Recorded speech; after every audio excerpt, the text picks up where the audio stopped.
Facts still matter, so stand up, lean in.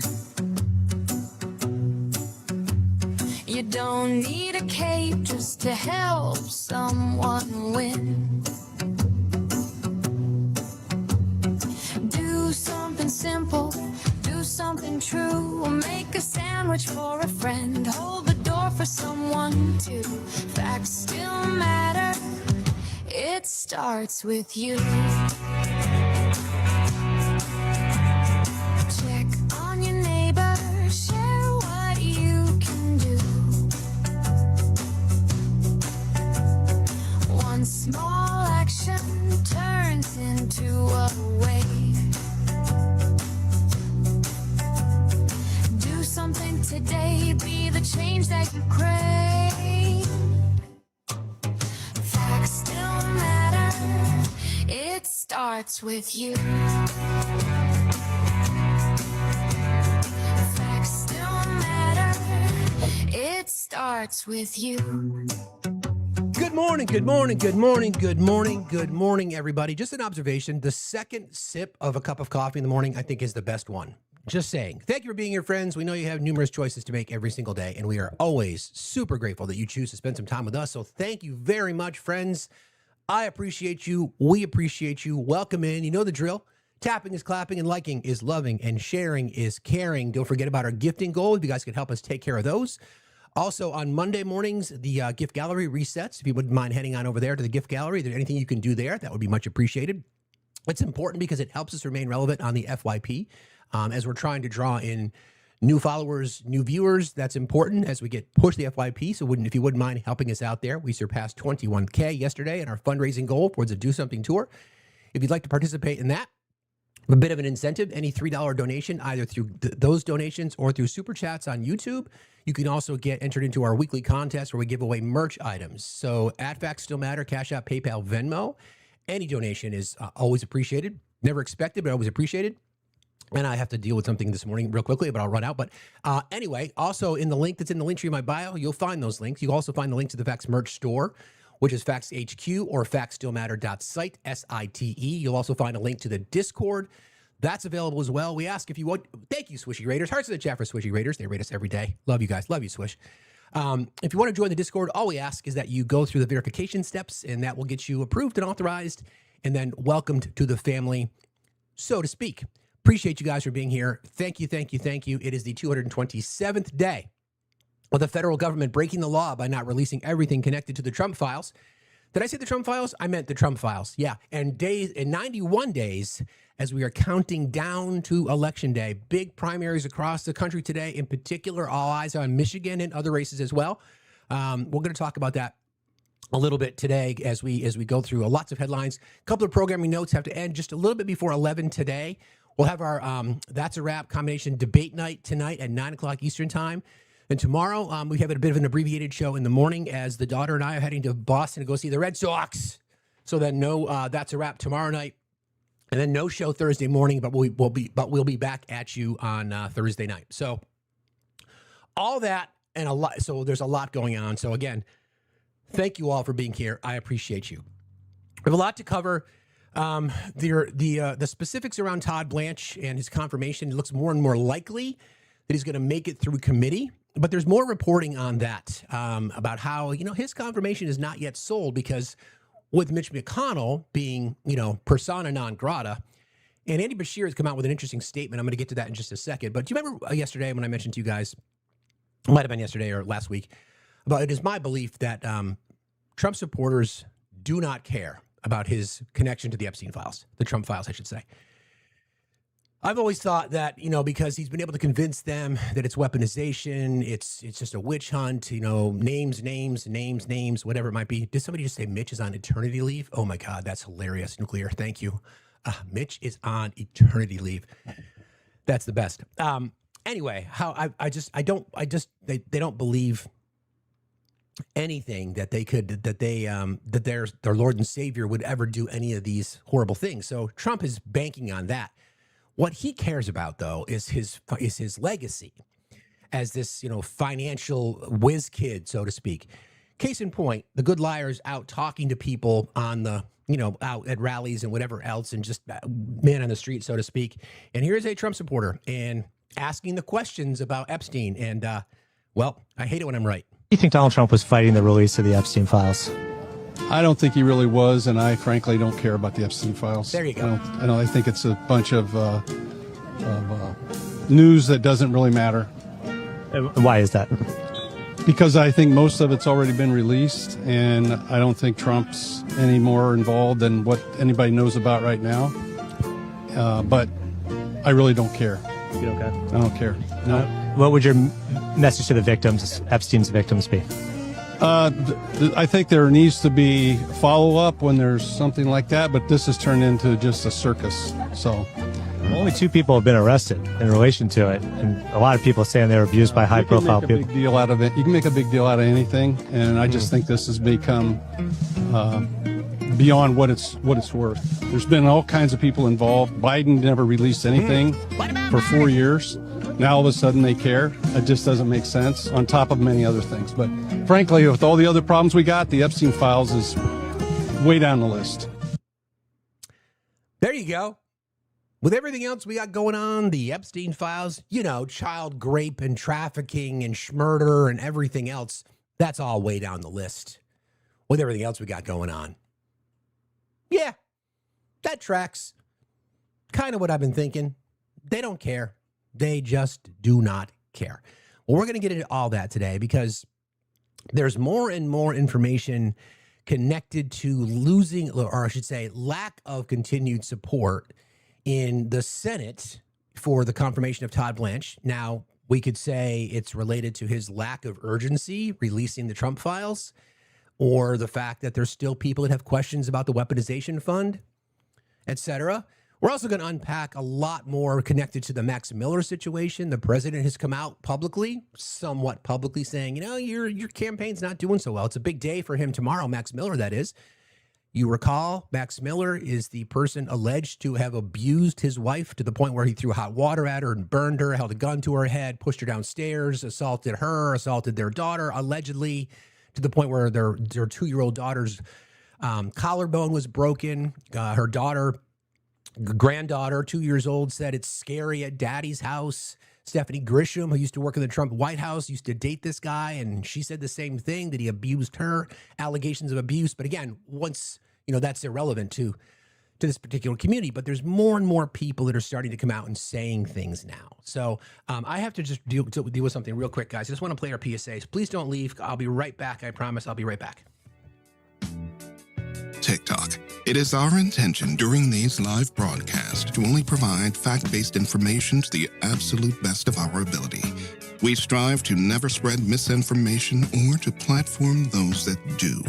Opinions of our guests or commenters are theirs and theirs alone and do not reflect those of the host. Hate speech is not allowed, and we are diligent about policing it. This platform is for educational purposes only. We now return you to our regularly scheduled pandemonium, already in progress. Thank you all. Sorry about that. So we're going to get into all that. I think the best place to start, though, is I want to talk about Todd Blanche's confirmation, because it does look like, I don't know, it's hard to say. It's always hard to predict. But it looks like he's able to at least convince members of the Judiciary Committee to confirm him, because to Tom Tillis and John Cornyn's opinion, that he clarified the weaponization fund enough to satisfy them. But then that means what happens with the floor vote on the Senate? So there's reporting from Politico that came out yesterday. Thank you, Francis, for posting this, about whether or not he's going to get enough support on the floor. Because with Mitch, persona non grata, that leaves them with a 2-vote margin to get this across the finish line. Senate Republicans are hopeful they will be able to confirm Todd Blanche as Attorney General. And that right there, the interesting sentence, Senate Republicans are hopeful they'll be able to confirm Todd Blanche. Todd Blanche, who is covering up a network of fucking pedophiles, including the President of the United States. Yes, I said that. And others. And Senate Republicans are hopeful they'll be able to confirm him. Okay, but he's not yet in the clear, as several undecided GOP senators continue to mull it over. Blanche's prospects were nonetheless much improved last night, less than 24 hours after some GOP senators were predicting that he was unlikely to get confirmed as a war of words escalated between the president and holdout Republicans. But then Blanche cut a deal with Senators Cornyn from Texas and Tom Tillis of North Carolina late Sunday night to clarify a controversial settlement between Trump and the IRS, giving Blanche the votes he needed potentially to get through the Judiciary Committee Tuesday. He still needs to get through the full Senate, where he can only lose 2 Republican voters, given the likely ununified opposition from Senate Democrats, although we'll see, and Kentucky Senator Mitch McConnell's absence. Several GOP senators who raised alarms last week about Trump's public threats to rekindle the anti-weaponization fund, Cornyn and Tillis worked to kill, declined to say Monday how they'd vote for Blanche. But in a positive sign for the acting AG, several are looking to Tillis and Cornyn, who are now supporting him as a lodestar for their own deliberations ahead of the likely floor vote later this week. I think certainly the fact that he has signed this order basically disbanding the fund, that's a pretty good step, said Senator Lisa Murkowski of Alaska, before adding that she would like to find out a little bit more about the negotiations. Can I just say, the weaponization fund is bad enough, obviously, but none of them are talking about him literally just being the roadblock for releasing the files. Where is that? Lisa Murkowski, where is that? Susan Collins, where is that? Katie Britt, you're on the Judiciary Committee. Where is your concern? Where is it? All you want to talk about is the weaponization fund? Well, like I said, that's bad enough, but where is the rest? Blanche has made efforts to ingratiate himself with Murkowski. In July, he trekked to Alaska in part at Murkowski's urging to better understand public safety and tribal jurisdiction matters. He recently announced a 9-figure settlement benefiting Alaska natives' health care that Murkowski was pleased with. Quote, I just appreciated the fact that he went to the state. He was only there for 2 days, but I had asked him in my initial meeting to go up to the state.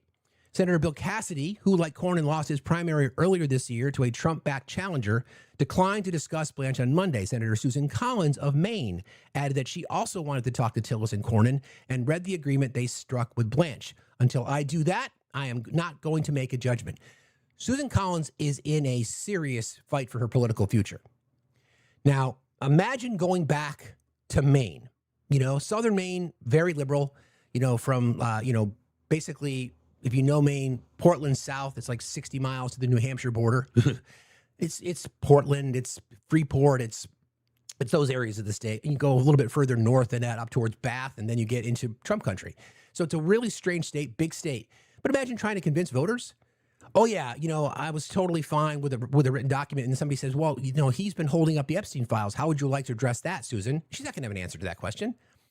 She's not going to have an answer. So I'd like to say vote your conscience, but okay. Anyway, another Republican who hasn't committed yet to supporting Blanche is Senator John Curtis out of Utah, Republican. He met with Blanche last week, but he hasn't yet weighed in since Sunday night's agreement. He had indicated before Sunday's deal that they would be closely tracking Tillis and Cornyn during Tuesday's Judiciary Committee hearing. Getting Blanche's nomination on a trajectory to pass the Senate this week would relieve some of the pressure on Senate Republicans, who are juggling a long to-do list and a shrinking runway to get it done. Trump, amid last week's standoff, demanded that Senate Republicans confirm Blanche, including warning during a cabinet meeting that they, quote, will never get anybody like him. God, I would hope so. Jesus. Tillis told reporters Monday that, quote, the back and forth over the weekend was not helpful, but that the talks ended up at an acceptable place. If Blanche gets out of the committee, the soonest the Senate would confirm him as Attorney General is Saturday, unless Democrats unanimously agree to help speed up a final vote. You could force the vote. Senate Majority Leader John Thune said Monday that he's hopeful the Senate will be able to confirm Blanche, but didn't give an ironclad guarantee as the remaining undecided members review the agreement and talk to Tillis and Cornyn. I'd like to figure out a path forward to get him done, said Thune. Democrats are likely to use Tuesday's Judiciary Committee meeting and the days leading up to a full Senate vote to hammer Republicans over the deal Cornyn and Tillis struck. Many predicted Monday that Trump wouldn't stick by the agreement that limits the scope of the IRS settlement and nullify the $1.8 billion payout fund. There are so many loopholes, I wouldn't be surprised. Oh, Jesus Christ. What the fuck?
Well, that was weird.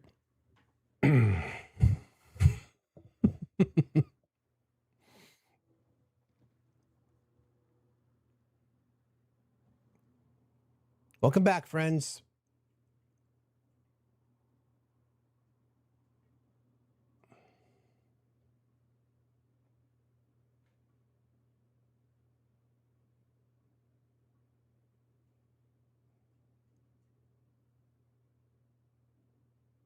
I have a feeling it may be our background.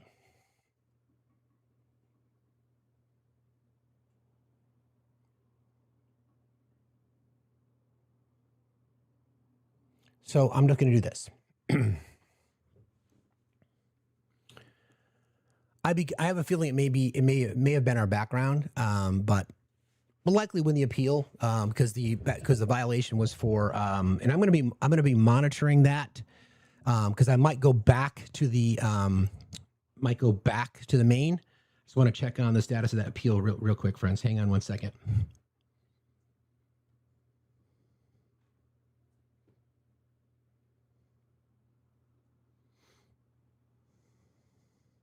Welcome back in, everybody. Keep tapping, please.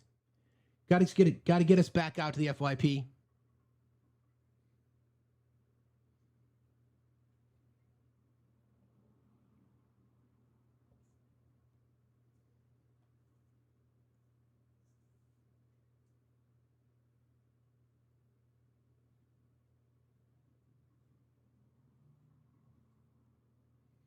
Everybody stand by. I just want to see if we can, because I want to get back out to the main if possible. Let's see what they tell us.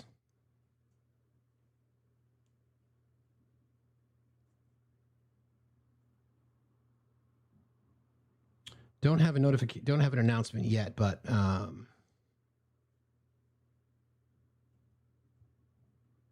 sorry guys, everybody keep tapping. Let's get some more folks back in here if you wouldn't mind. Please help us out.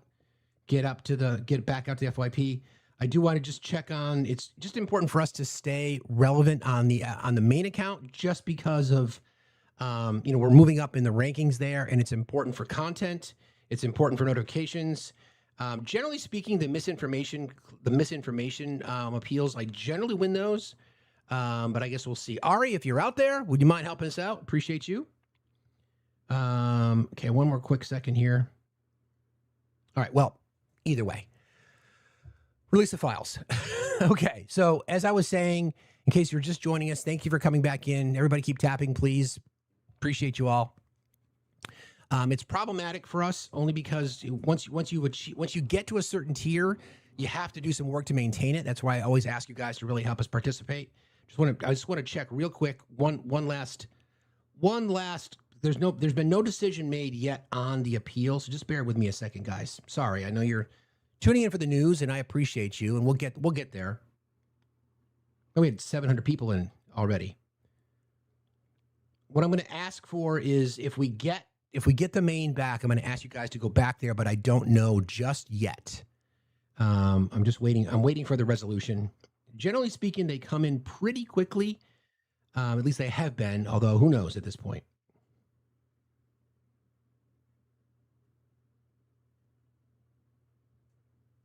Well, either way, thanks for coming back in.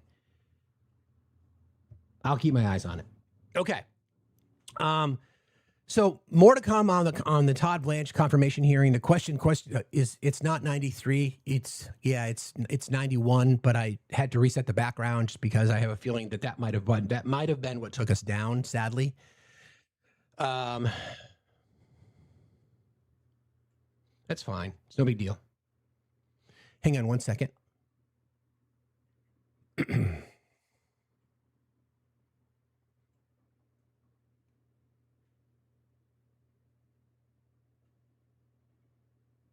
Here, let's do this one instead. This one's fun.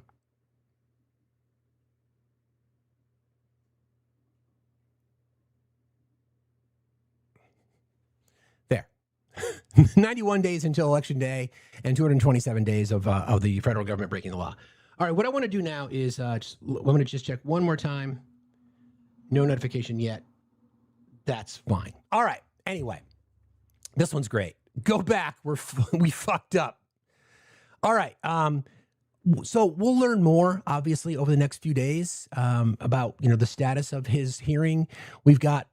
It seems like there's Democrat unity in denying the appointment, with Mitch McConnell being out of the Senate and unable to vote. That's a bit problematic. Let me go back here. I think I've got somebody who's in the request box. Okay. Hang on one second, guys.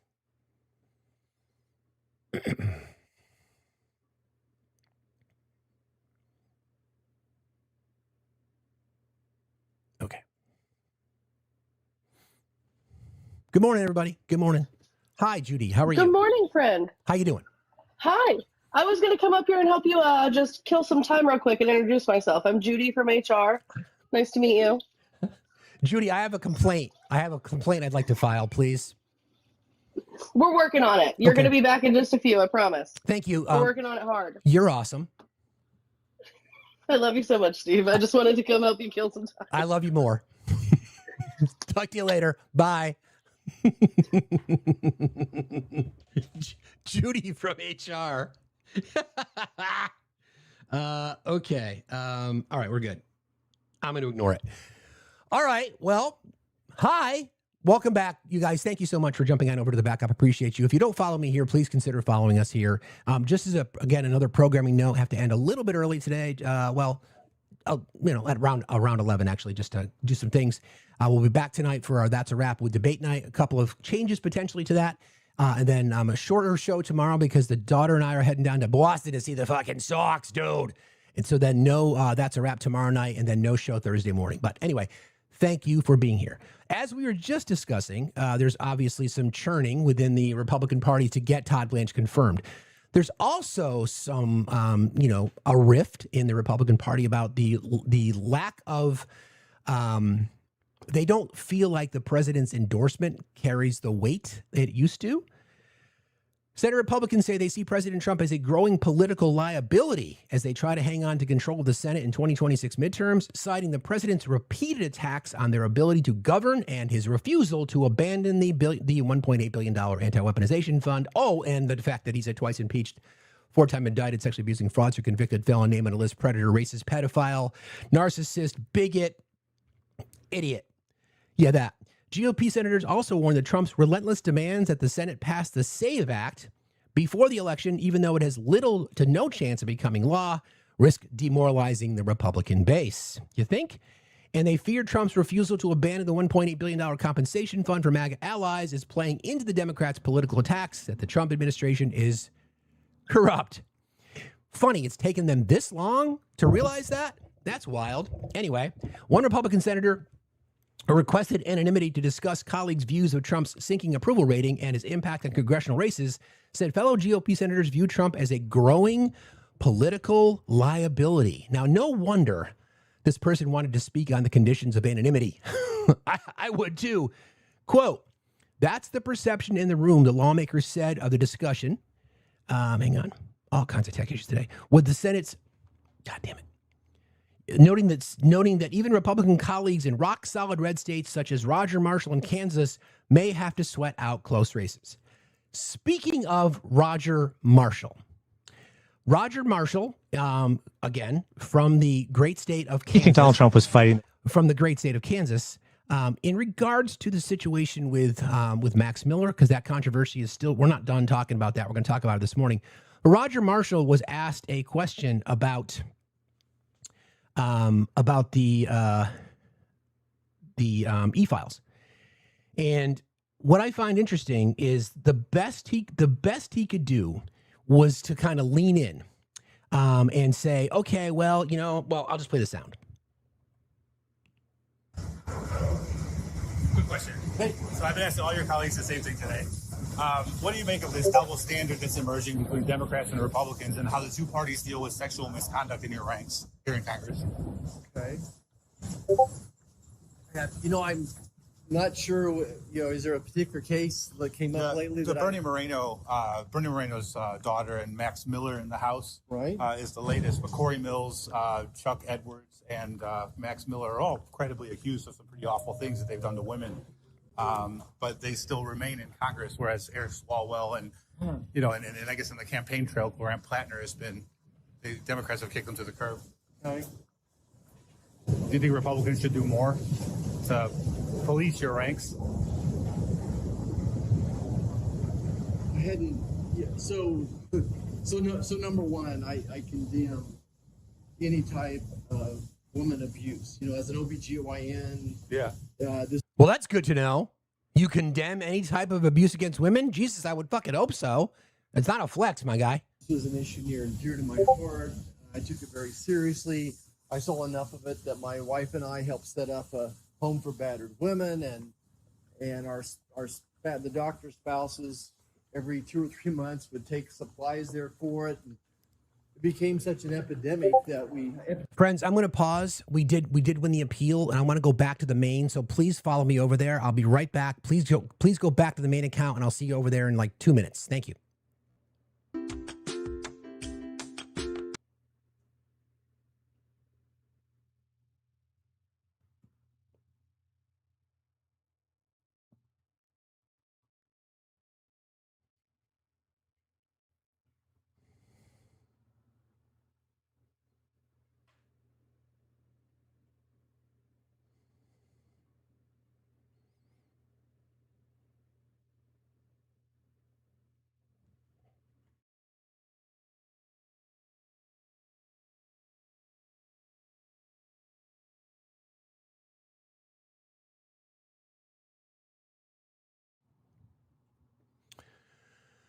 Welcome back. Sorry to keep doing that to you guys. I appreciate you coming back, though.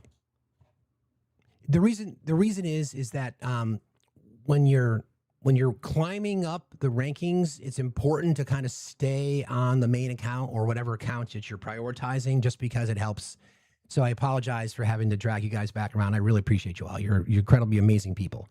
So I'll give some folks a chance to kind of to build in as we get going. Thank you, friends. Appreciate you. Don't forget about the usual. Now we really need your help tapping and clapping and liking and loving and sharing and caring. It's a Facts 2.0 raid. Thank you, Facts 2.0's raiders. Appreciate you guys. No problem. Thank you. You're awesome. Do your thing, friends. Appreciate you guys very much. You guys are the bestest. The bestest. I'll bring up Jen. Good morning. Are you going to tell HR on me? Are you the one that reported me? No, but I'm always doing things you're saying you're calling HR. Yes. Well, I mean, to be honest, if anybody ever got wind of our group text, then we'd all be in trouble. Judy, I didn't do it. No, you did it. I did it. HR is here. Hi. Yeah, Judy. Nothing to see here, Judy. We're fine. We're nothing to see. Yeah, we're abiding by all the rules, Judy. Thank you, Judy. We appreciate you. Hi. Welcome in. Hi. Hey, everybody. We're making up for lost time. If I could get you to please tap the crap out of the screen. Get us up above 100,000 as quickly as possible. Make sure that all the gift goals are being met. And yesterday was gift gallery reset. Sadie says hi. She wants to be famous. Hi, Sadie. Gift gallery reset yesterday. Please make sure you're dropping some of those gift galleries. Helps us stay on the FYP page and moving up the ranks. Thanks so much, everybody. Thank you, JK. I appreciate you. Bye. Yes, do all the good things, as our friend Eric Ashante would say. All right. So yeah, check out the gallery items. I'll pin that corgi. The corgi butt is in there. So just resetting a little bit. We're good. Namaste. Okay, I was playing sound from Roger Marshall, who is the senator from the great state of Kansas, and the conversation is about how far and the willingness of Republicans in Congress to do anything to get some of the fucking trash out of their parties. I'm going to go back and play this again. So he was asked, listen, you've got Max Miller, you got Corey Mills, you got this new guy yesterday, the story that came out about him. What the fuck is his name? I forget. Because there's so many of them. What the fuck is his name? Well, it's hard to keep. Do I have it right here? Yeah, Chuck Edwards, another one, okay? Another one, another vile piece of fucking shit. And then the question is, are Republicans in the Senate or the House going to do anything about it? So here's Roger Marshall from Kansas addressing that, or allegedly addressing it. Quick question. Hey. So I've been asking all your colleagues the same thing today.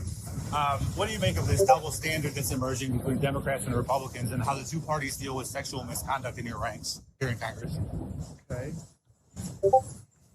I'm not sure. Is there a particular case that came up lately? The Bernie Moreno's daughter, and Max Miller in the House, right, is the latest. But Corey Mills, Chuck Edwards, and Max Miller are all credibly accused of some pretty awful things that they've done to women. But they still remain in Congress, whereas Eric Swalwell and and I guess in the campaign trail, Grant Plattner the Democrats have kicked them to the curb. Okay.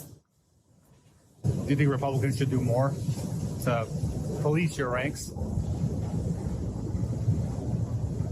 I hadn't.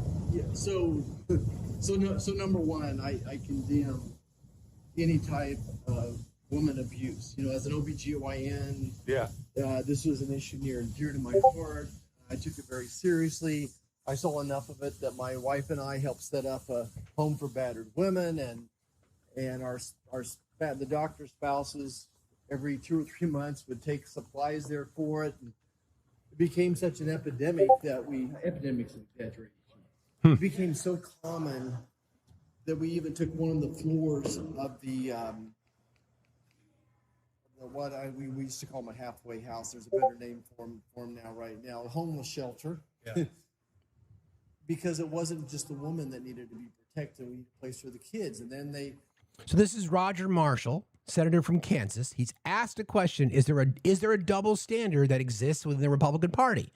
Okay, he's getting there. Needed a place for their dogs. I found out one of the biggest reasons women didn't leave the home situation. They were worried about a pet, so we helped build a pet-friendly center. And then we added, the Rotary Club added playground equipment. So I guess I'm trying to say, look, I've been aware of this issue for many, many years. And women need to be believed until proven otherwise, I guess. Should Max Miller resign, given what he did to Bernie Moreno's daughter? Based upon what I know, yes. Upon what I know, yes. Have I heard his side of the story? No, I've not. But I certainly trust Bernie and his family. Is such a good family. I've met quite a few of them. They have such high values. I can't imagine. The Reno family wish this would have never happened.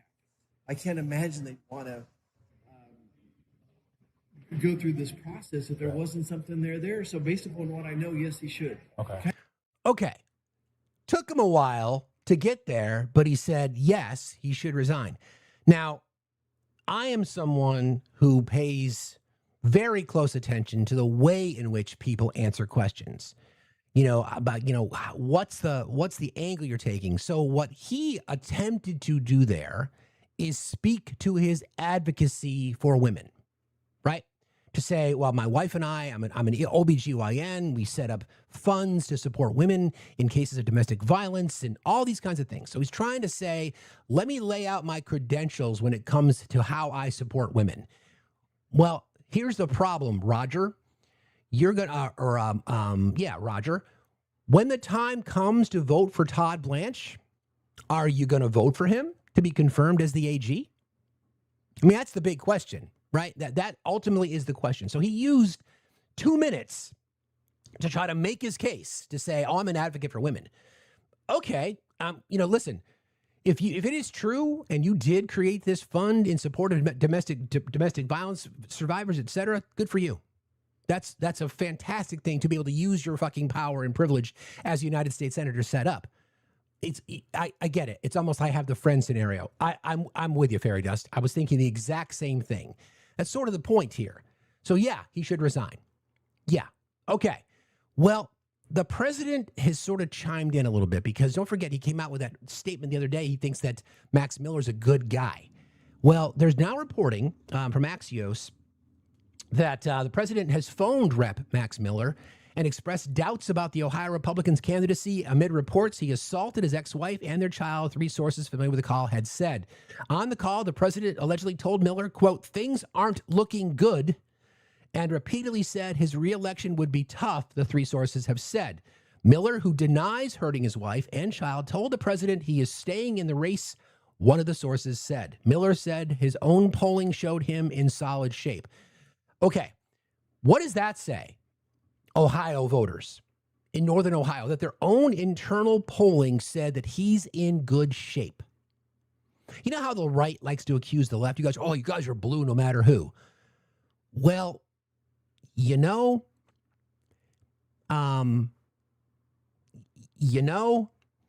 so Monday night, private conversation was different in tone than Trump's public comments about Miller. The president has refrained from criticizing Miller or for calling for him to drop out of the race.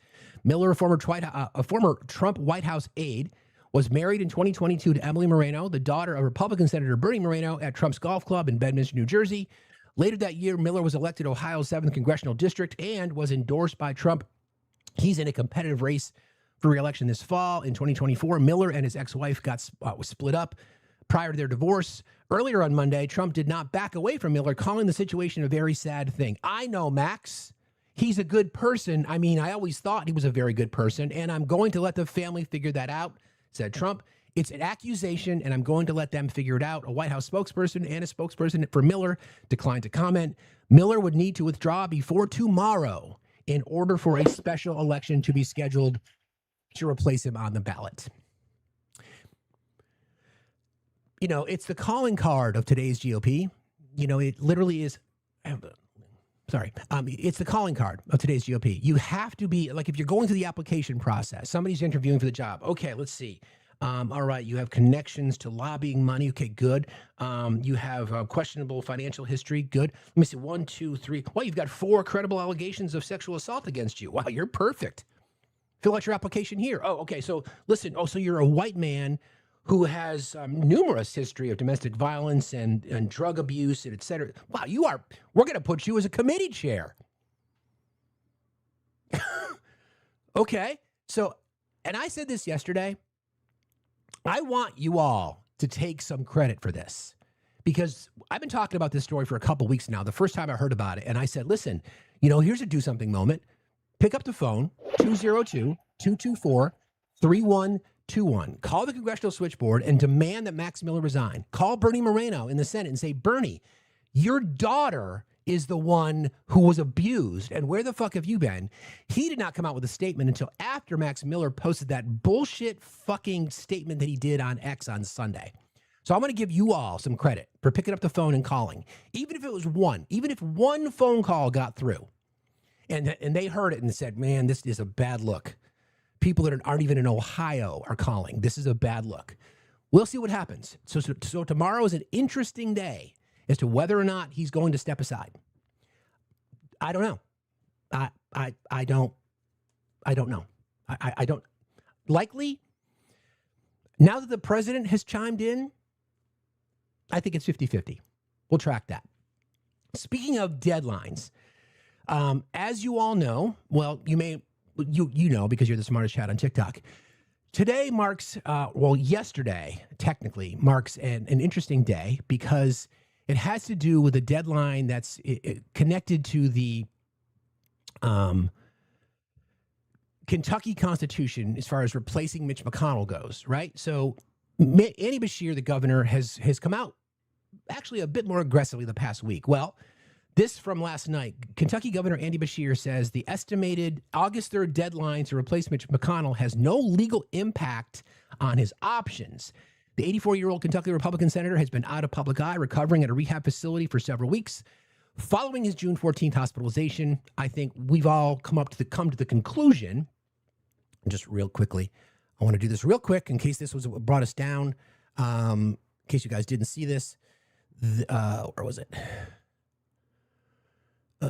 This was the background we had up. Okay, I'm going to take that down real quick so we don't lose our shit again. There we go. All right, we're back. Anyway, sorry, tempting fate. I believe that he's either already deceased or he's incapacitated, can't speak. Otherwise, to squelch the controversy, he would have just put out a video. Well, he didn't do that, so that's left us wondering. So the situation in Kentucky, August 3rd, was a deadline to order a special election. Andy Beshear's like, listen, there's nothing here that says that I have to do that, so I'm going to press the issue. Kentucky Governor Andy Beshear said the previously reported Monday, August 3rd deadline to call a special election holds no legal impact if Senator McConnell's seat becomes vacant this year. McConnell continues to remain out of the public eye. Kentucky's Republican office has released the Kentucky Republican's office has released infrequent updates on his health, and only 2 photos of McConnell in the nearly 2 months since he was first hospitalized. We've got one photo.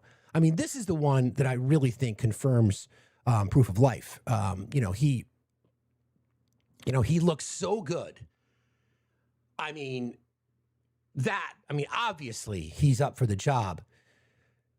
Anywho, this story is wild because I think what we've been asking for, people, at least many people on the left have been asking for, is a little fight in the Democrats. And we're getting it more and more. We're getting it more and more like I've never seen before. So Andy Beshear's like, all right, let's test this. Let's test this theory. As Kentucky Senator Mitch McConnell continues to remain out of the public eye, the August 3rd deadline to call a special election has come and gone, and Andy Beshear says it's got no legal impact. The date, 3 months before the general, was estimated by many to be the latest that Kentucky could call a special election to fill the rest of McConnell's term, which ends in January. But Kentucky law does not specify an exact time frame for special elections, and Beshear previously indicated he was exploring legal options for filling a Senate vacancy should one arise. I know there are a lot of folks wondering about the significance of August 3rd regarding a potential Senate vacancy.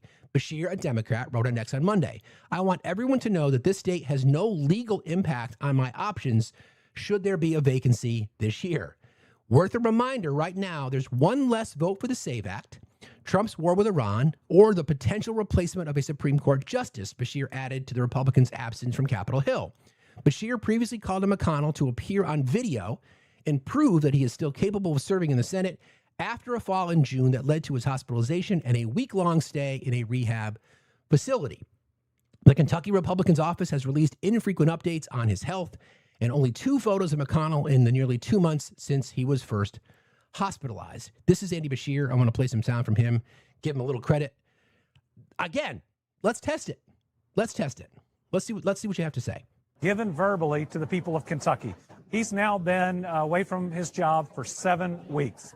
None of the rest of us could be gone from work for 7 weeks without calling in and explaining to our boss what's going on and when we'll be back. When we'll be back.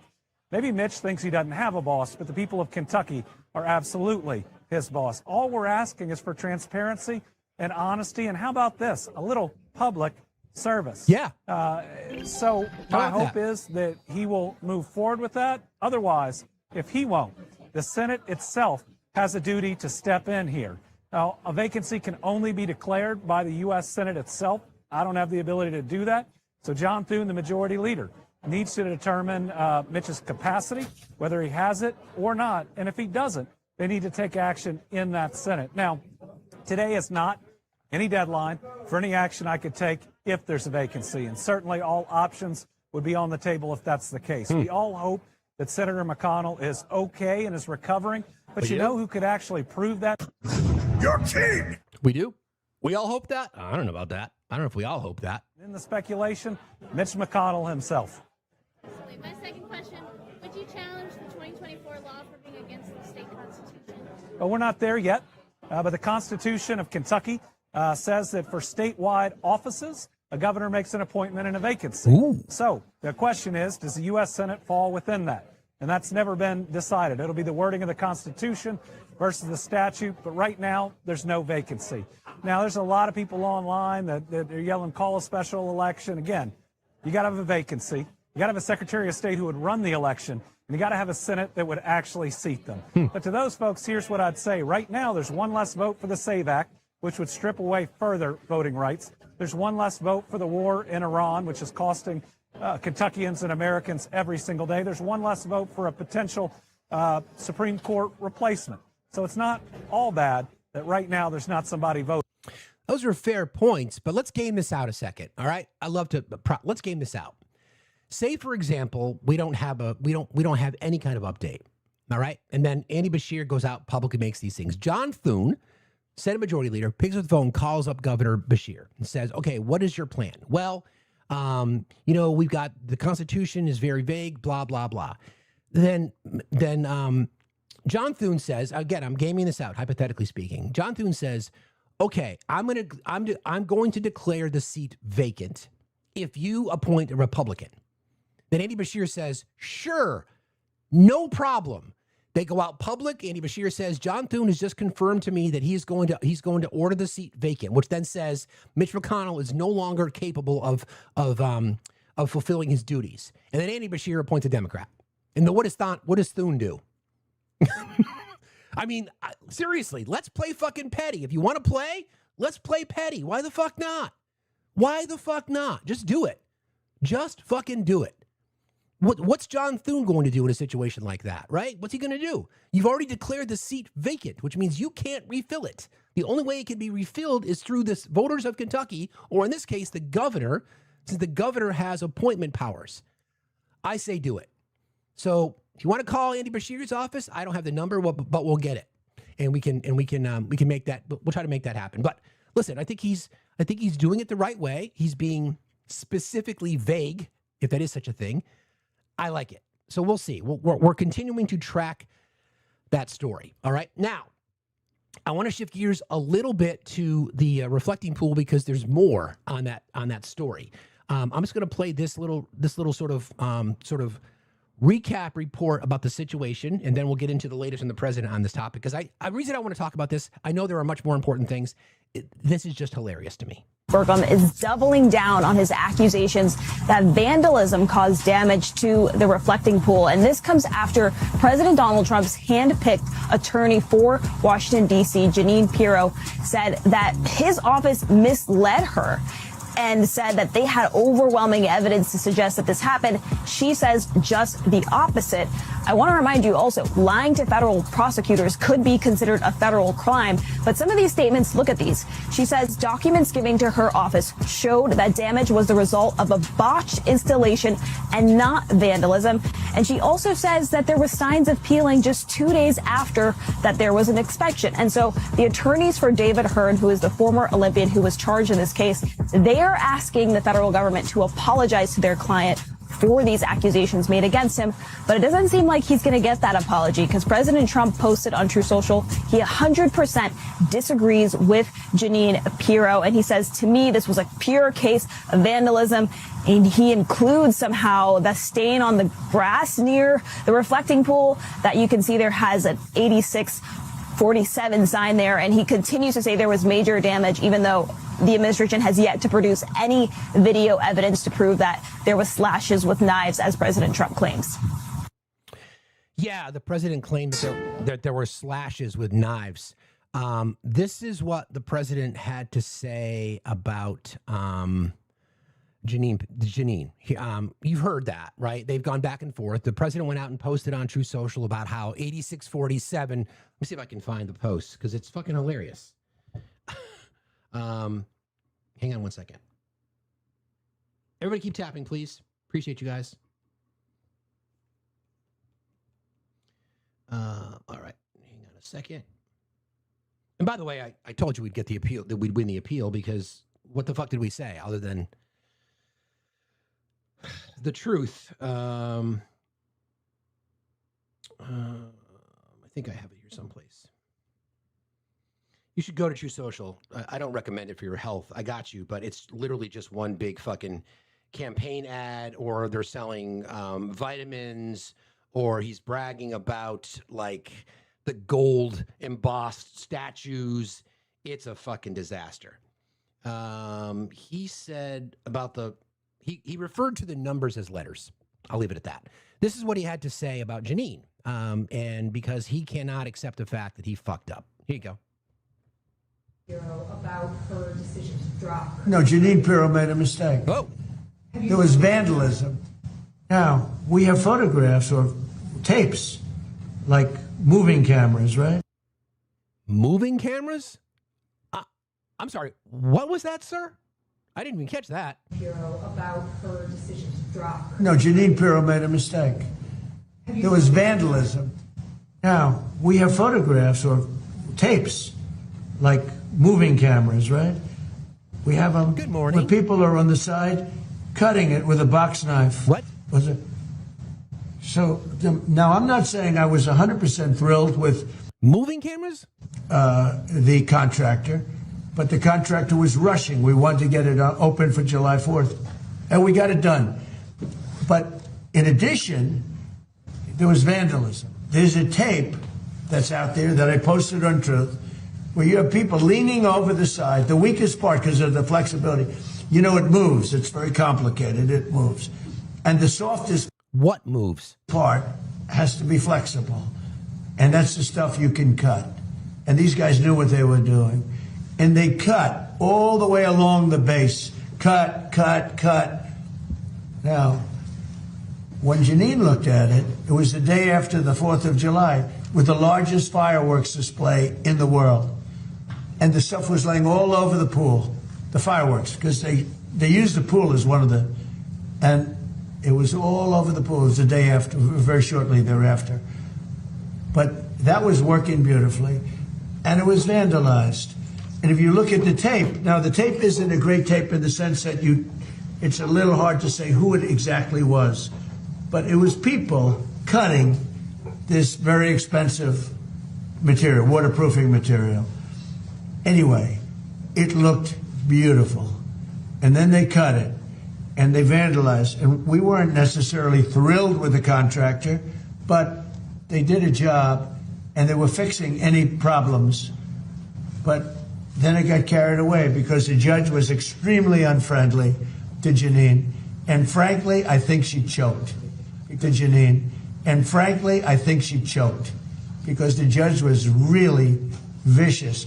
Instead of going after the people that did it, the judge went after her and went after her department. And I guess she choked. I don't know what the hell happened. Are you reconsidering her role here? I don't know what you don't. You're fake news. Don't ever talk again. You're fake news. One of the worst in the business. Fortunately, nobody watches you. That was the one mistake with the reflecting pond. They hadn't put up the cameras yet. They had enough up because you see what's happening.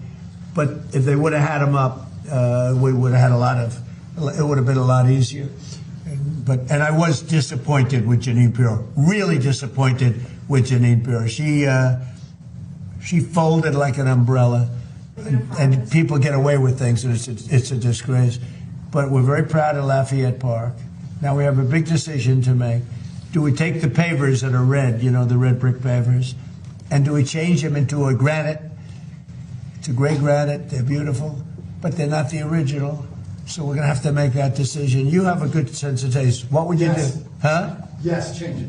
You would change the red brick into the granite. Heartbeat. The granite is much stronger, holds up much better, different color. Legacy. What?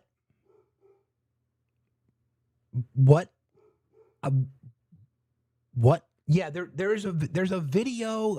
Again, it's hard to put the timestamp on it. I saw that, Emma. I mean, Judy. Hang on a second. Kipper, enough.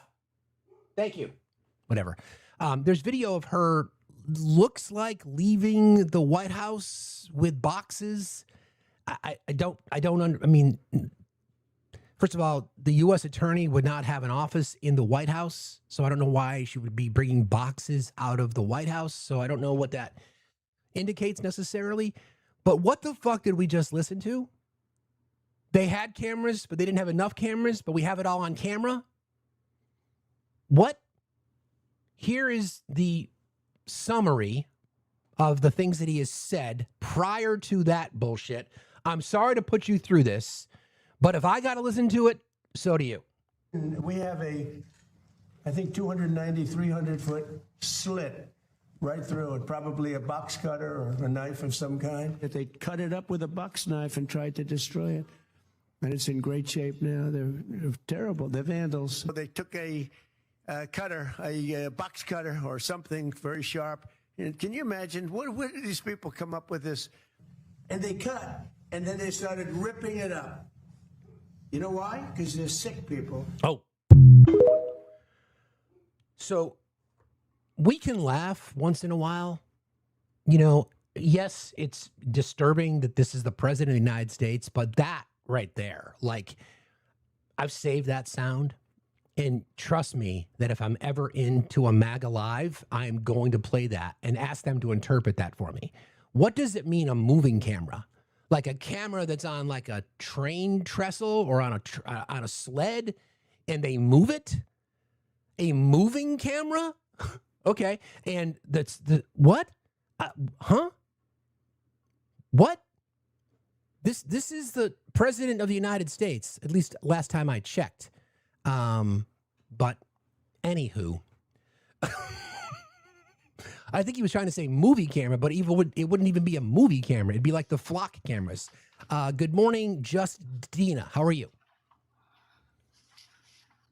Dina? Might have been an accident. Appreciate you. Progressive in your pocket. Everybody keep tapping, please. We're a little bit behind this morning, guys. If you could light up the gift gallery, I would really appreciate that. That would help us out and kind of catch up a little bit. Good morning, Chase. How are you today? Oh, I'm sorry. It was a mistake. Sorry. No problem. Thank you very much. I appreciate you. Yeah. Okay. We'll see if this is a legitimate request. Are you a real person? Sometimes. Got it. Thank you. Just we have the box behaving badly. Be cool. No, it's fine. Be cool. Good morning, sir. Good morning.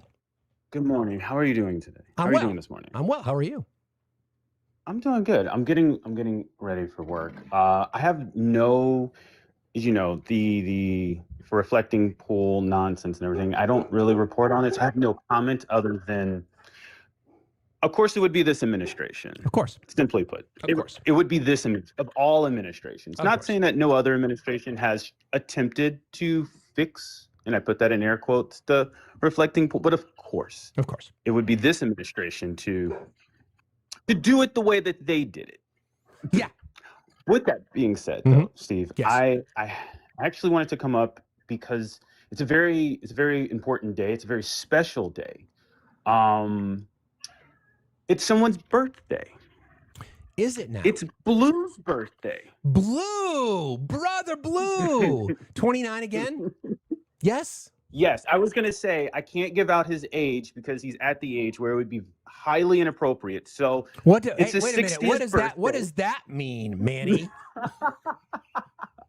I'm not there yet. I still have at least 10, and I'm not counting. I'm not there yet.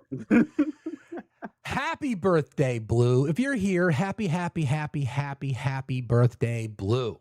That's awesome. Yes. No, I wanted to give him a birthday shout out. But I love you, Steve, always. You are my NPR in this red state that I live in. Dude, thanks. So I love you. Thank you so much for everything that you do. Thank you, brother. I appreciate you very much. Thanks for jumping in today. Have a good day. Be safe out there. Of course. Blue, if you're out there, brother, happy birthday. Happy birthday to you. Good to see some friendly faces in here this morning. Good to see you guys. HBD Blue. Blue helped us get some of our technology sorted out, as did Manny. So happy birthday to you, friend. That's awesome. We can all celebrate you together. Appreciate you. All right. Let me get to a couple of other stories. Good morning, Kristen. I saw you in there. Let's talk about a few other things. I want to make sure that we've got a good audience because I want to go over some of the repeated, I guess we'll call them contradictions in MAGA spaces, especially when it comes to allegations against abuse of women in particular. We're going to get through all of that. I want to first talk about this story that came out yesterday about oil companies enriching themselves and the president's response to that. Here you go. This is reported by CBS. Once we get through the commercials. Everybody keep tapping, please. Appreciate you all. Don't forget, if you want to help support the crowdfund, Cash App, PayPal, Venmo, any and all donations of $3 or more gets you entered into our weekly contest. That includes donations on Super Chats on YouTube. So $3 donation gets you one entry, a $6 donation gets you two entries, and so on. And then Monday morning at 10 a.m. or around 10 a.m., we'll draw the winner, and you'll get an item of your choice in the merch store and or a co-hosting opportunity. So thank you in advance. The war in Iran has been costly for American drivers, but for major oil companies, it's been good for business. In fact, their profits are surging. CBS's Allie Bauman is in New York City and has been following the money. Allie. Good evening, Jerika. The closure of the Strait of Hormuz cut off 20% of the world's fuel supplies. At the same time, the two largest oil companies in the U.S. have seen extraordinary profits. It hurts the little man because your dollar doesn't go as far. While drivers in New York City fill up at $6.49 a gallon, oil companies are cashing in. ExxonMobil reported this week profits more than doubled from last year to $14 billion in the second quarter, while Chevron nearly quadrupled earnings to $12 billion. We've essentially eliminated the low-cost oil producers in the Middle East, and all that's left is largely U.S. oil. Gas prices right now averaging $4.10 a gallon nationwide, compared to less than $3 a gallon when the war with Iran started. Cal State economics professor Richard Gerhardt says fuel prices are having a ripple effect on everything from the cost of plane tickets to groceries. If this war goes on for another 3 months, we are probably looking at consumers paying about $1,000 to $1,500 directly in inflation losses. While energy companies don't set the price of American oil, Democrats in Congress have introduced legislation to tax major oil producers for windfall profits from 2026 and redistribute those proceeds to consumers. Jerika? Ali Bauman. Okay, well, the president had a lot to say about that, which is ironic considering his administration has been propping up big oil through tax subsidies, et cetera, et cetera. Here you go. Based on a shortage, they're making too much money. I don't like it. And I should be the last one to say, because I'm a big free enterprise guy, nobody bigger. And, you know, you're going to see oil when we're finished with Iran, you're going to see the prices drop through the floor. But they made too much money. Too much money. Chevron, too much money. ExxonMobil, too much money. When you look at one company where they made 12 times what they made the year before, they got to give some of that back to the public. And they better cut the retail price, the consumer price. Too much money. You're surprised I'm saying it? I'll say it loud and clear. I'm not happy about it. Yeah, Slight 2112 in the comments said, so what is he, a communist now? Right? I mean, come on, bro. Record profits, billions of dollars in profits quarterly while we are all struggling. And the president has always said, because this comes down to Iran not having a nuke. So, yeah, you can say you're for the free market, but my guy, you have been benefiting like crazy. A True Social post from last night. Iranian leadership is unbelievably duplicitous. What is that word, Natalie? Duplicitous? I don't know what that means, but does it make me sound smart? It does? Okay, leave it in. They asked for a meeting. Some would say beg talks begin, with more scheduled in the immediate future, and they say openly and proudly that they're not having any discussions, that nothing is being talked about, and they're only dealing with Oman. I'm going to put that in quotes to make it seem cool. They then go on to give their usual blather in saying the Strait of Hormuz will be operated powerfully by them when it is already completely controlled by the United States Navy and our blockade. Or as some say, the United States wall of steel.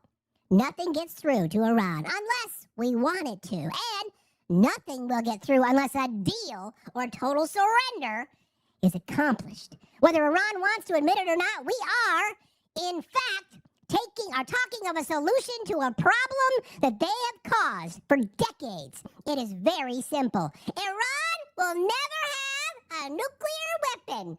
Thank you for your attention to this matter, President Donald J. Trump. So he's telling you on one hand that he's like against these oil companies making all this money, acknowledging on True Social that, yeah, we've got the blockade. We're the ones controlling the flow. Why then, sir, do you think the price of oil is spiking? Why then, sir, do you think gas prices are spiking as well? See, if you were a little bit smarter, just a little bit, you might be able to understand that. With that said, this is what the president has said about intelligence and his opponents. Yes, like... Hold on.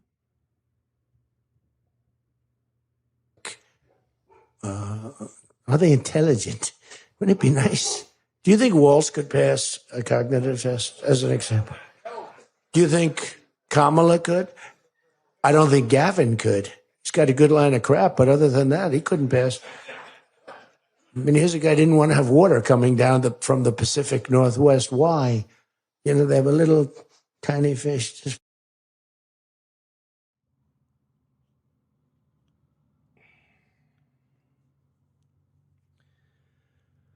person, woman, man, camera, TV, and he doesn't think that Tim Walz or Kamala Harris or Gavin Newsom or anybody else would be able to pass that test. Dude is a fucking moron. Period. Yeah, he's on Will. Abe Simpson. Yeah, exactly. Good morning, friend. How are you? Good. How about you? I'm doing all right. What's going on? I have nothing really to say besides this. Look at this. Look what I got. Well. every time I see it, do something.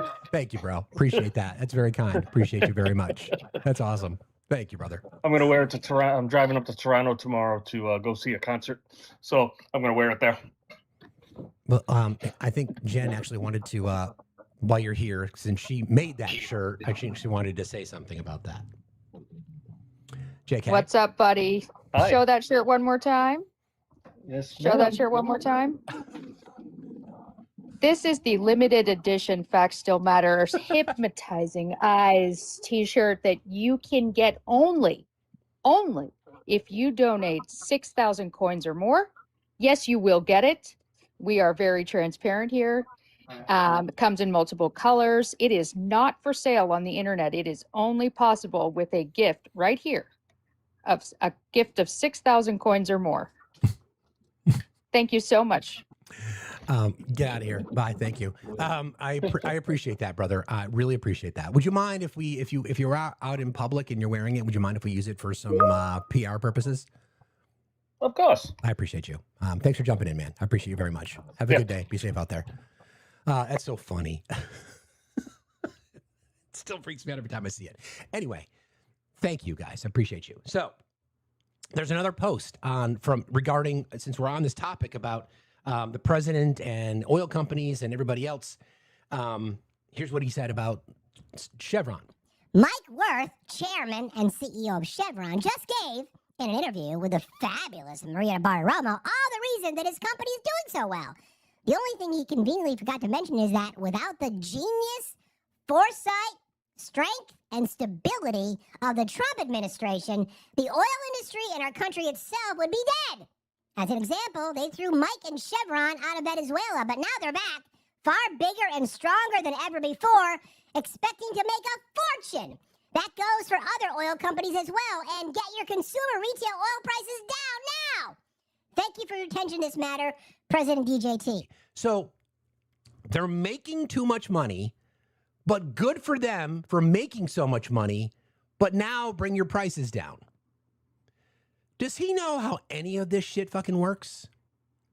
Any of it? I think he's like back here, like the primordial ooze.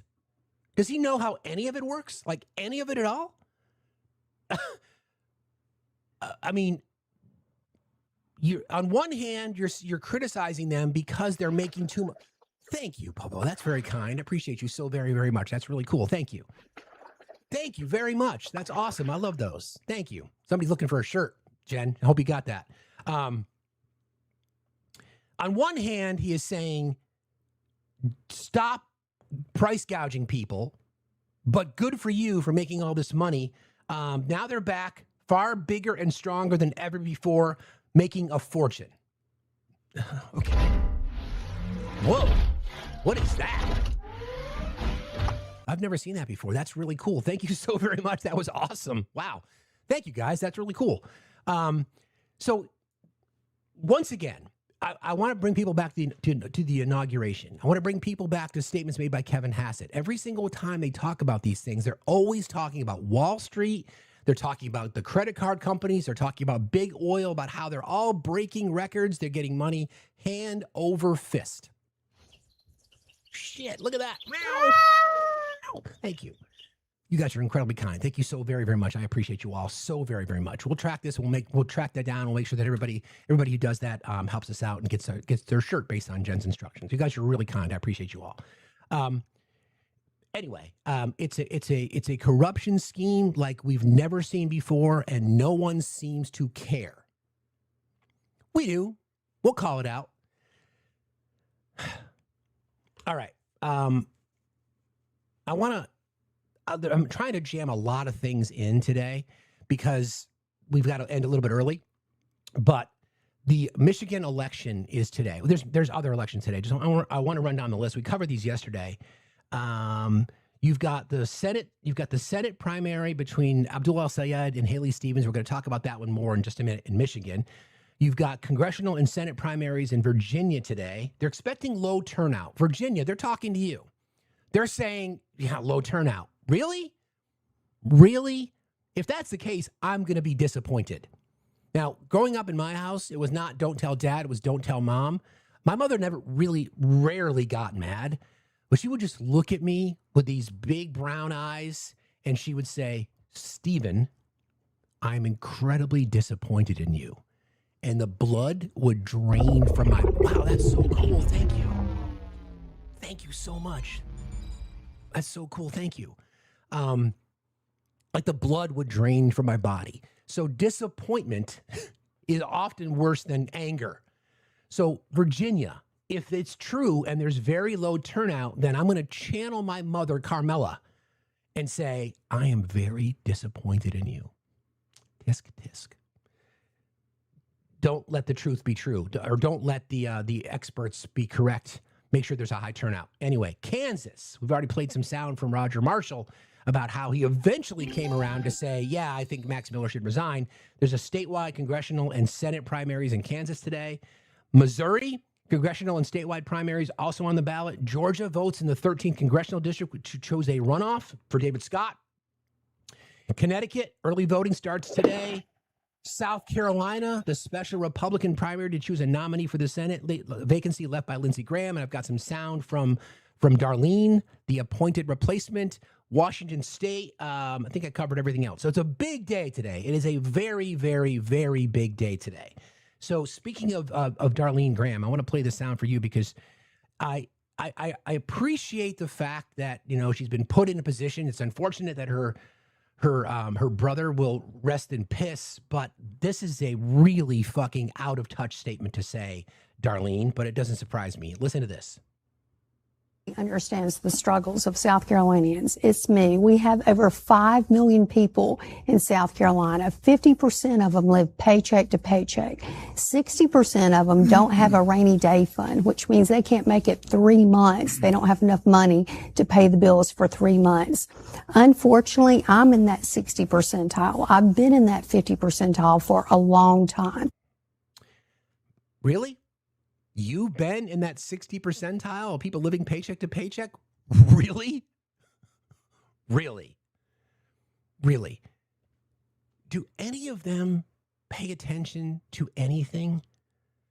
Like, I mean, I could make millions of dollars advising Republicans. I never will. By the way, in my recent career as a consultant for some congressional candidates, I was asked if I would be willing to work with some Republicans, and I would talk to them about their policy platforms. I'm like, nope, no thanks, not interested. Here's a situation where, listen, you're going to get asked this question about South Carolinians living paycheck to paycheck. Instead of saying, I feel your pain. No, you don't. You're not in that position. No, you don't. No, you don't. Then don't fucking say it. Then don't fucking say it. Just be like, obviously my job in the United States Senate is to help South Carolinians because many of them are living paycheck to paycheck. You don't have to say, if anybody knows it, I do. Fuck that. That's such bullshit. Exactly. Me. It's just ridiculous. I mean, listen, I empower women. I want more women in positions of power. But Darlene, please stop fucking lying. Come on. It's just ridiculous. It's so out of touch. But big day today. So Virginia, they're talking to you. They don't think you're going to show up and vote. Are you going to prove them wrong? I guess we'll see. Okay. I've got some other people that have requested to bring some more folks up, and then we'll get back to some other topics I want to cover today. Everybody, thank you so much. Keep tapping. Appreciate you all. Don't forget, crowdfunded for this Do Something tour. Cash App, PayPal, Venmo. Any donation gets you entered into our contest. And as Jen said, we're tracking people who are donating some of those big gifts. I think she said those that are 6K coins gets you entered, or a total of gets you entered, or gets you a shirt, a limited edition. Appreciate you. Drew the Restaurateur. Looks like you might have timed out, sir. All right. Now I'm going to shift gears to the situation with Max Miller. This is Mike Turner. I'm going to start with Mike Turner from Ohio, because Mike Turner represents the same state that Max Miller does. I might have played this sound for you last night. He did the rounds, and Margaret Brennan, who I really like as a journalist, she does CBS Face the Nation. She questions him. Your colleague Max Miller, according to the latest court filing, he's been accused of domestic abuse. The court filing says he shoved his then wife, held a gun to her head, poured hot water on her, and had concerns he may have broken their 2-year-old daughter's collarbone, according to both police reports and court documents that were filed. He just went live in a social media stream and denied these allegations within the past hour. My question's not about his marriage or his personal life, but I'm asking about the politics here and the party. Should there be an ethics probe to look into this? Well, Margaret, what you just said when you began this question is that this is a matter of litigation. This is best handled in a courtroom and not in a TV studio. Why, Mike? Was Eric Swalwell's situation handled in a courtroom? Was Graham Plattner's? Why? No, it's easy. That's an easy fucking cop-out, Mike Turner. Also represents Ohio. That's a real fucking easy cop-out, my guy. And this is, that type of speculation is better for TMZ than CBS. Well, we've covered with other lawmakers, including in the other party, the Democratic Party, credible allegations against people running for office. We take those allegations seriously. When it comes to Mr. Miller, he was previously accused in 2021 by President Trump's former spokesperson of abusing her when they dated. So given these two instances, is it at least something Republican leadership should look into?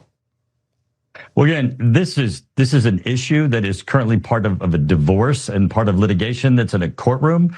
And the court should be handling this, which is clearly. No, we're talking about his status as a elected member of the United States House of Representatives, representing constituents who also live in your state. They're separate things, Mike. Really ongoing. And that's where this needs to be, not in a television studio. So it doesn't matter to you?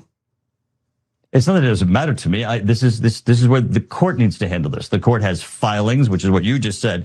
You were reading that there were court filings. Court needs to handle this issue as to whether or not it's the truth, and where truth will then be resolved, which is where things belong in a court, where people file papers in a court, as you just read. So you want the court to handle it before Republican leadership looks into it? This is litigation. This is a court matter, not a television matter.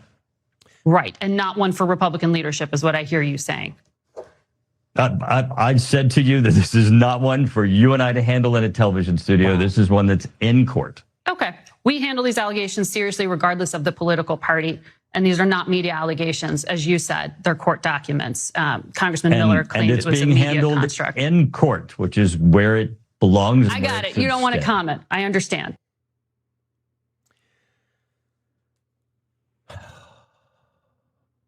It's all fucking men.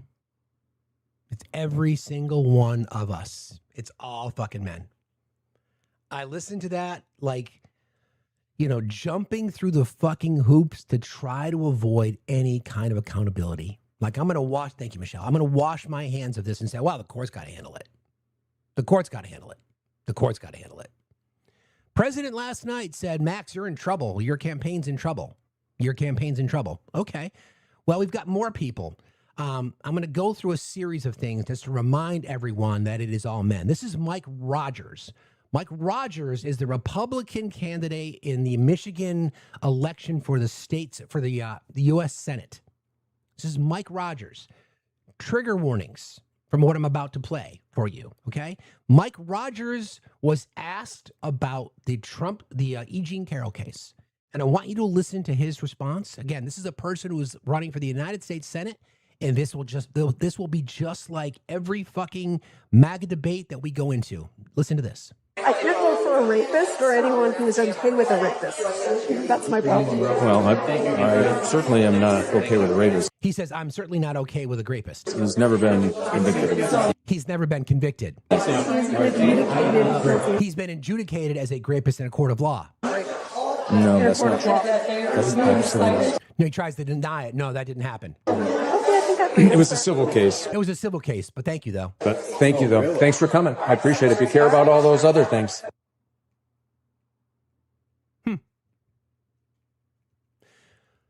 Michigan, women in Michigan, conservative women in Michigan, because based on statistics, 1 in 3 of you have been a victim of sexual abuse. So let me ask you a question. If you, many of you don't even report. If you, again, I'm speaking specifically to conservative women in Michigan. I wouldn't mind if there's a woman in Michigan happens to be in the chat right now. I'd love for you to come up to be part of this conversation.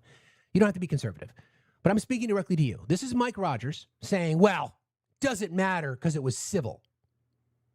If you were abused or raped, or if you were digitally penetrated without your consent, would it matter to you if it was civil or if it was criminal? And is that the person that you're going to go into the polling location and vote for? Are you going to vote for Mike Rogers, who just said, well, it was civil? Well, it was civil. Yeah, it was civil. It was civil. Sounds like every other fucking MAGA debate that we have. Every one. Hannah, I'd love to talk to you if you have some concerns. You seem like you have a lot to say in the chat. Good morning, Teresa. How are you? Good morning, Steve. I'm good. How are you? Fine, thank you. What's on your mind? Yeah, I'm a woman from Michigan. I am not conservative. However, I'm deeply disappointed how people are looking at this like, well, it wasn't criminal, it was civil. He was tried in a court. He was deemed guilty of committing rape. And I don't care if it's civil, if it's criminal, that don't matter. That's just terminology. The man is guilty. And for anybody to stand up and say that he isn't, they are the ones who are guilty as well. I would never vote for somebody who was convicted of rape, regardless of whether it was in criminal or civil case. I would agree.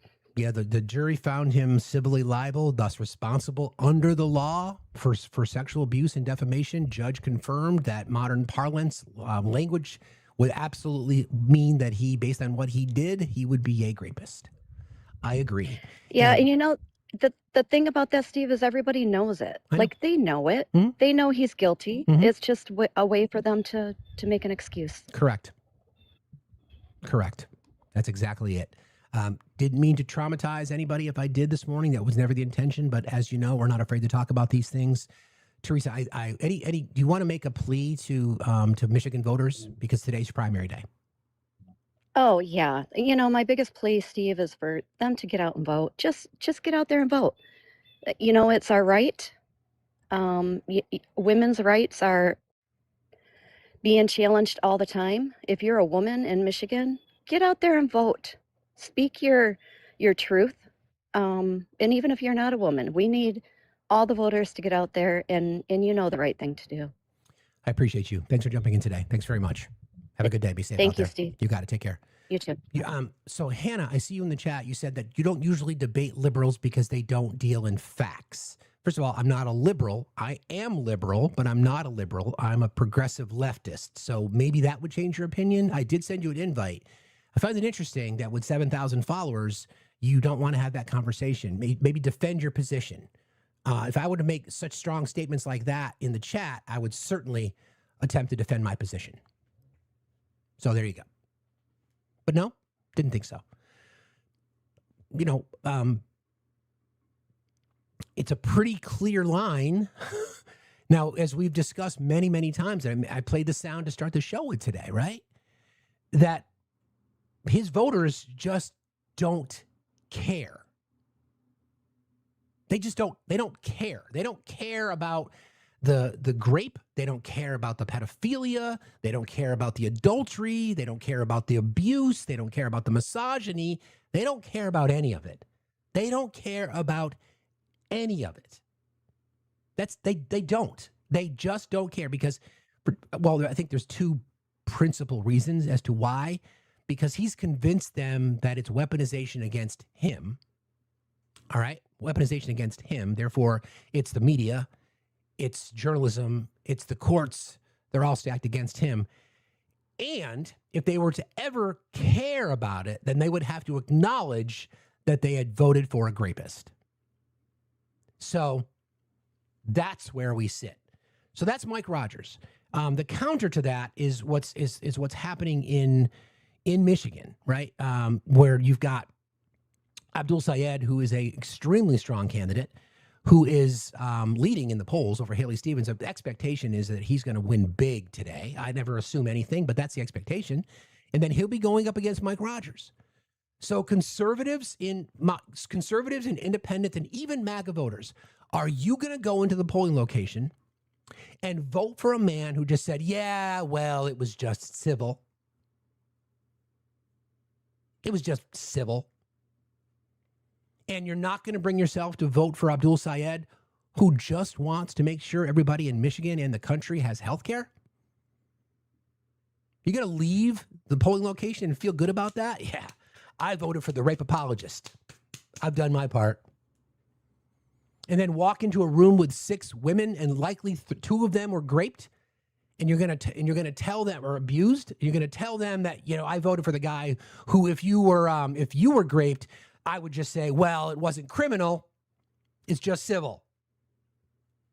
I'm so fucking done with fucking men.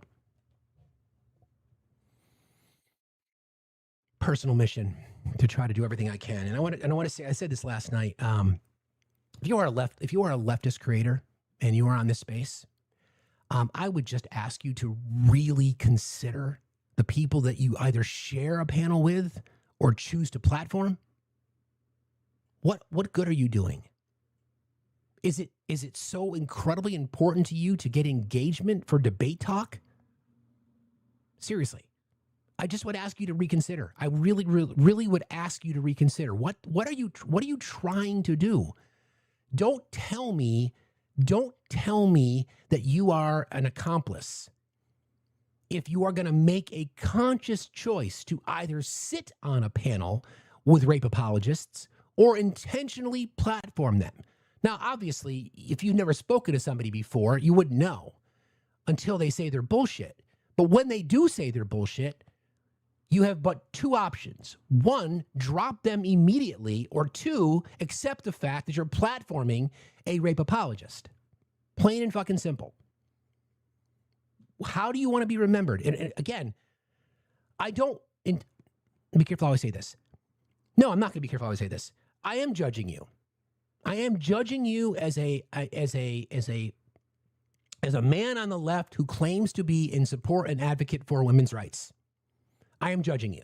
If you are making a decision to intentionally platform people in your space and you know who they are, especially or racists or bigots or transphobes, etc., if you are intentionally making that choice, then shame the fuck on you. Then, to be honest, you're no better. In fact, you're worse because you're trying to position yourself as an ally. I'm fucking done. I am done with it. I am so fucking done with it. That's why it's been hard, I think, to find the sweet spot for debate night, because I'm not going to platform that fucking bullshit. And what we're left with is a bunch of fucking incels in this space and people who are intentionally just damaging and harmful to women. I'm just so fucking done with it. I'm just fucking done with it. And then we've got people apologizing for it. Well, why didn't she say something? Why was she wearing that? She should have spoke up sooner. Did she lead him on? Are you fucking kidding me? I'm so fucking done with it. I'm just like, I listen to that shit and it just makes me fucking angry, you know, and I try to say, okay, what's the intention here? Now, I am judging you. And there are friends of mine who I would consider friends who are participating in that shit. And maybe I need to reevaluate my friendship with them or what I thought. I'm done with it. I'm fucking done with it. There's more of them, though. That's nothing. Now they're almost stuck in a way. So now you're going to hear from Rick Scott. Rick Scott, senator from Florida, asked the same question. Listen to his answer. When it comes to how Republicans and Democrats deal with sexual misconduct. But there shouldn't be a double standard. But there is currently, you know, with Corey Mills, Max Miller. There should not be a double standard. What should happen? Well, if you first off, you shouldn't be in office, right? And everybody should be held accountable. So, are you saying that Max Miller and these should resign, or what to do to get them out of office? But the best thing is the public is going to take them out of office. Okay, so you're very much against what they've done, and you believe that Bernie Moreno's daughter. I think it ought to be very transparent and let the voters make a decision. Okay, Rick Scott, senator from Florida. You can say that all you want. When the time comes to confirm Todd Blanche for the Senate, what are you going to do? What are you going to do? Are you going to turn a blind eye like you normally do? Don't worry. There's more. This is Kevin McCarthy going back a couple years, and then I'm going to sort of compare it with what Jim Jordan just recently said about Republicans. When we had a very bad candidate and found out, we didn't vote for that person. Right. We walked away. For better or for worse. Yeah. When Matt Gaetz came forward, we got rid of him. Yeah. This is a family matter. I know Max is a good man. I was up campaigning for him. I hope he wins re-election. He's done a good job as a member of Congress, and we should all pray for his family. These are difficult times that they're going through. I know Max. He's a good person. I mean, I always thought he was a very good person, and I'm going to let the families figure that out. Okay. That's fine. Nothing to see here.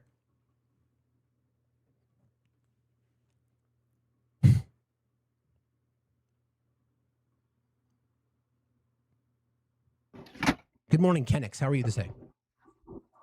Kenix, are you there? I guess not. Oh, sorry.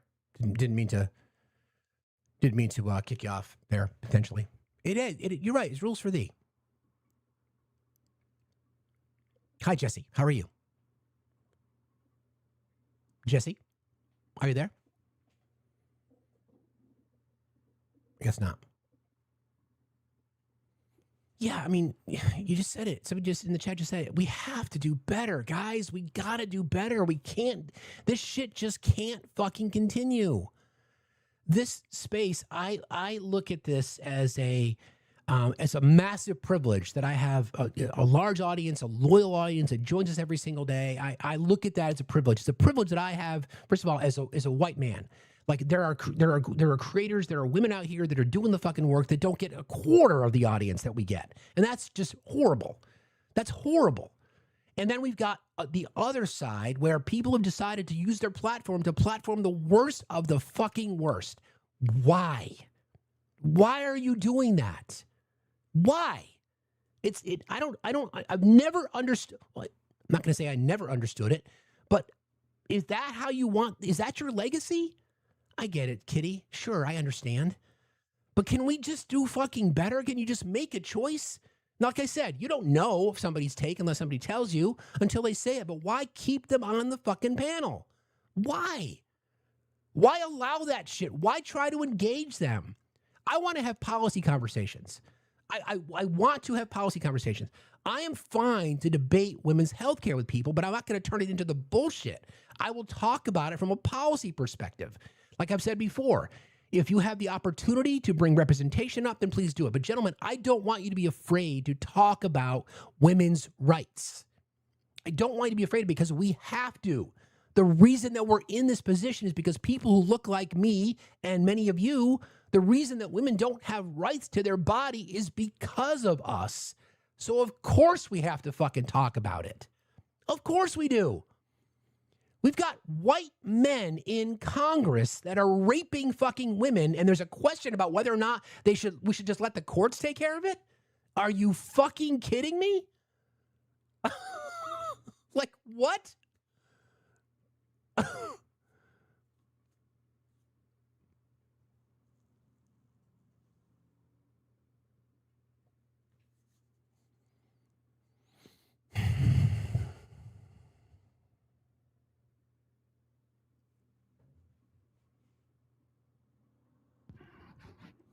Good morning, Megan. How are you? I'm well. I'm sorry. I was opening my blinds and accidentally tapped. It's okay. And I just want to thank you for being an advocate for all of us women. I just cannot thank you enough for all that you do. You're greatly appreciated in this household. I appreciate you saying that, Megan. Thank you very much. Have a good day. Be safe out Have there. a great day. You too. I appreciate that. I mean, I really do, but it's got to be more than me. It has to be. And I know there are men they're trying to, and I unpacked from the patriarchy and from misogyny all the fucking day, all day, every day. All day, every day. And that's part of the journey. We're trying to be better. We're trying to fucking learn. Then you get people like Big Mike Obama in the chat. Think you're fucking funny? Take out the fucking trash, mods, please. And like, what the fuck, bro? What are you fucking doing? Like, why? Don't even engage with them, friends. Don't even engage. Don't even give them a platform. Don't even talk to them because we know who they are. That's their entire belief set. You want to question us and our respect for marginalized communities? And yet we know who you vote for. Your name says it all. Big Mike Obama. We know what that means. We're not stupid. Jesus Christ, it drives me fucking crazy. Good morning, friend. Good morning, friend. How you doing? Good morning. I'm doing. So, two things that I love you very much. Appreciate You're doing the bare minimum that men should be doing, but it's appreciated. And I think that more men who speak up should be told that they are appreciated for that. And I love you very much for all you do and what you say. Thank you. So, two things, chat. When you guys are saying what you're saying in the chat and agreeing with Steve, I want you to recognize that there are a lot of people who support people on this app that are also a problem. Because when women, right, hold these conversations, the support is a quarter of when you see a white man on the internet, right? White men can be on the internet all day speaking about policy, speaking to people, not even debating. And you guys will sit in here, you will support, you will throw your money, you will throw your gifts. But me as a woman has to sit on the internet and argue with these people about my existence, about my experience as a woman, and I get a quarter of the support. And I'm not specifically talking about me. I'm not crying because I love my followers. I love my platform. But I am saying that there are women in this space that have to debate for blood sport in order to even get a platform. And it is toxic and it is harmful. And it is the only way we get other men and you guys to fucking listen. The blood sport is the only way that women, especially women of color on this app, get any type of support. So I need you guys to recognize that when you are agreeing with Steve, but we don't see you in women's spaces, you are also part of the problem. I love y'all. Don't get me wrong, but that is a problem. Go support women's spaces and allow their voice to shine over men's voices. Steve shouldn't have to be speaking for us. He does. He shouldn't. He should be speaking about policy. He should be speaking about Donald Trump. He should be speaking about how to get this thing forward.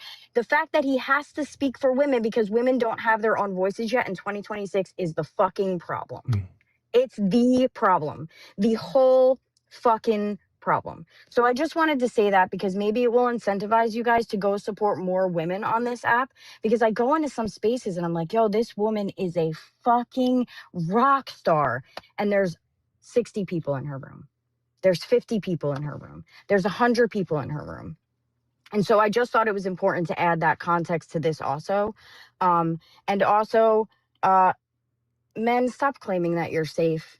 Because I don't know if you know, but I'm on this app a lot and I fucking see y'all. And so when you claim you're safe, but I see you in spaces being unsafe, don't think that I don't see you. Don't think that I don't clock that. And don't think I'm going to tell people. If you think you're safe from me, you got it fucked up. You are not safe. don't claim you're safe and then turn, but when doors are closed and you think nobody's watching, and be unsafe. If you don't speak up about racism, if you don't speak up about harassment to women, misogyny, and all that shit when the doors are closed, you are not an ally and you're not an advocate. So I had to say that, Steve. I always love you. I always appreciate the fact that you use your numbers and your voice to speak up for us. And I will forever give you the kudos that you deserve. So thank you so much, and I love you. Back at you, friend. I appreciate you. That's why you're my ride or die. I appreciate you. See you later. Bye. Bye. Bye. She's right. She's right. You know, I appreciate that, Jess. I don't want the damn flowers. That's the whole fucking point. That's the whole fucking point. This shit bothers me because it bothers, you know, the real reason it bothers me, because I don't think it bothers enough of us. I really don't. It bothers me because not enough men are advocating for the basics. Stop raping women. Start there. Wake up after you shave and you spit out your toothpaste and say, you know what, today I'm not going to rape women. Start there. It'll be a great place to fucking start.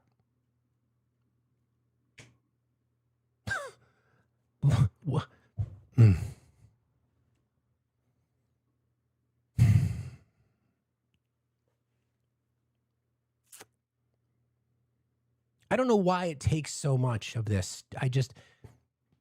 It's you know, you guys know me well enough to know that I'm always going to try to find something that we can point to say, okay, we now see this more. We've now ripped the cover off this. This problems have always existed.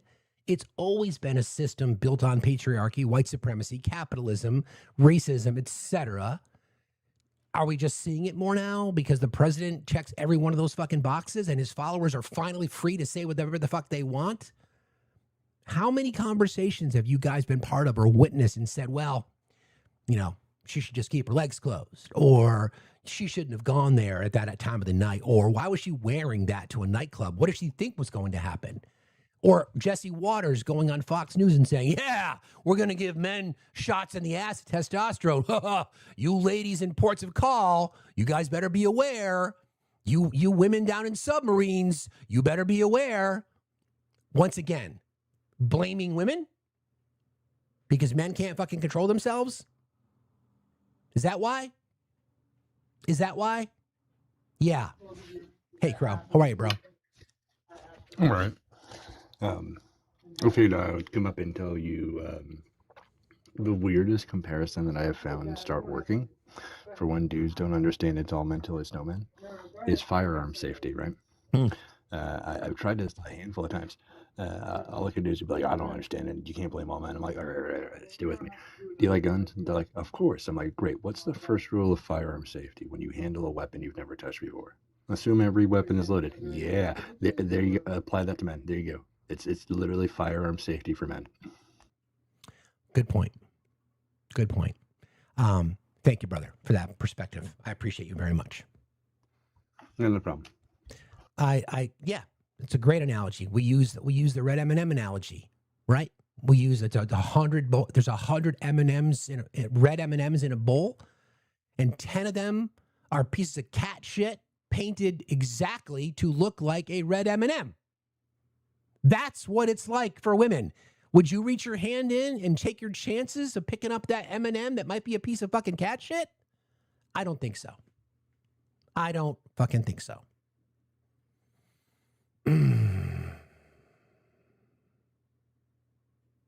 Jess, you're in the request box again. Did you want to come back up? Just let me know if you do. Because I mistakenly requested yesterday the second time. Yeah, I got you. Hi, Ali Mom. Hi, how are you doing? I'm okay. How are you? I'm well, thank you. Just want to make two quick comments. So, as a survivor at the first time at 8 years old, I had to go to the dictionary in my family home to look up the word grape to confirm I was raped at age 8. So, hearing this conversation today and hearing all the arguments over the past few years on this app with the men and women out there arguing that certain sexual acts are not grape. I'm over it too. You're over it. I'm over it. And listening to you and Jess, well, number one, listening to you, I do, when I'm trying to figure out who to, watch live, I am selecting women. I am selecting women of color before anyone else, just to share that support. But I guess number two, to protect myself, I have to remind myself that even if one of my favorite live streamers is on, if they are platforming someone that is triggering me, it's my responsibility as the viewer to get the heck out of there, because nothing's changed. All these years of the same arguments and the same platforming, the same people. Or it's not just the same arguments, it's arguing with the same people. I just need to take it upon myself to move along, because triggering isn't always good.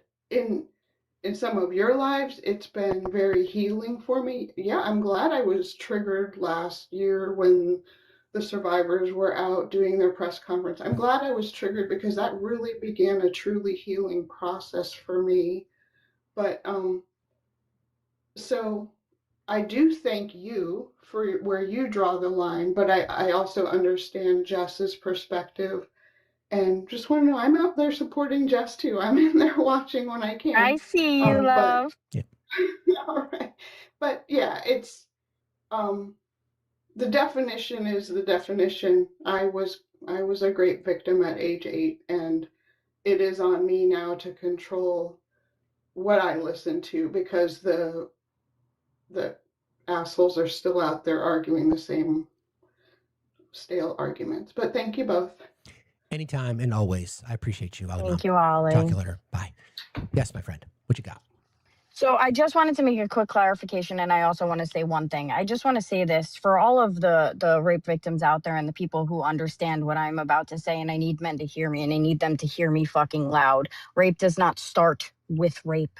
It starts with a joke in a space where people get away and laugh at your joke, or they laugh at the joke, right? It starts with small. It starts with stalking. It starts with harassment. It moves on from there. Men don't just wake up one day and walk out of the house and say, I'm going to go do this, right?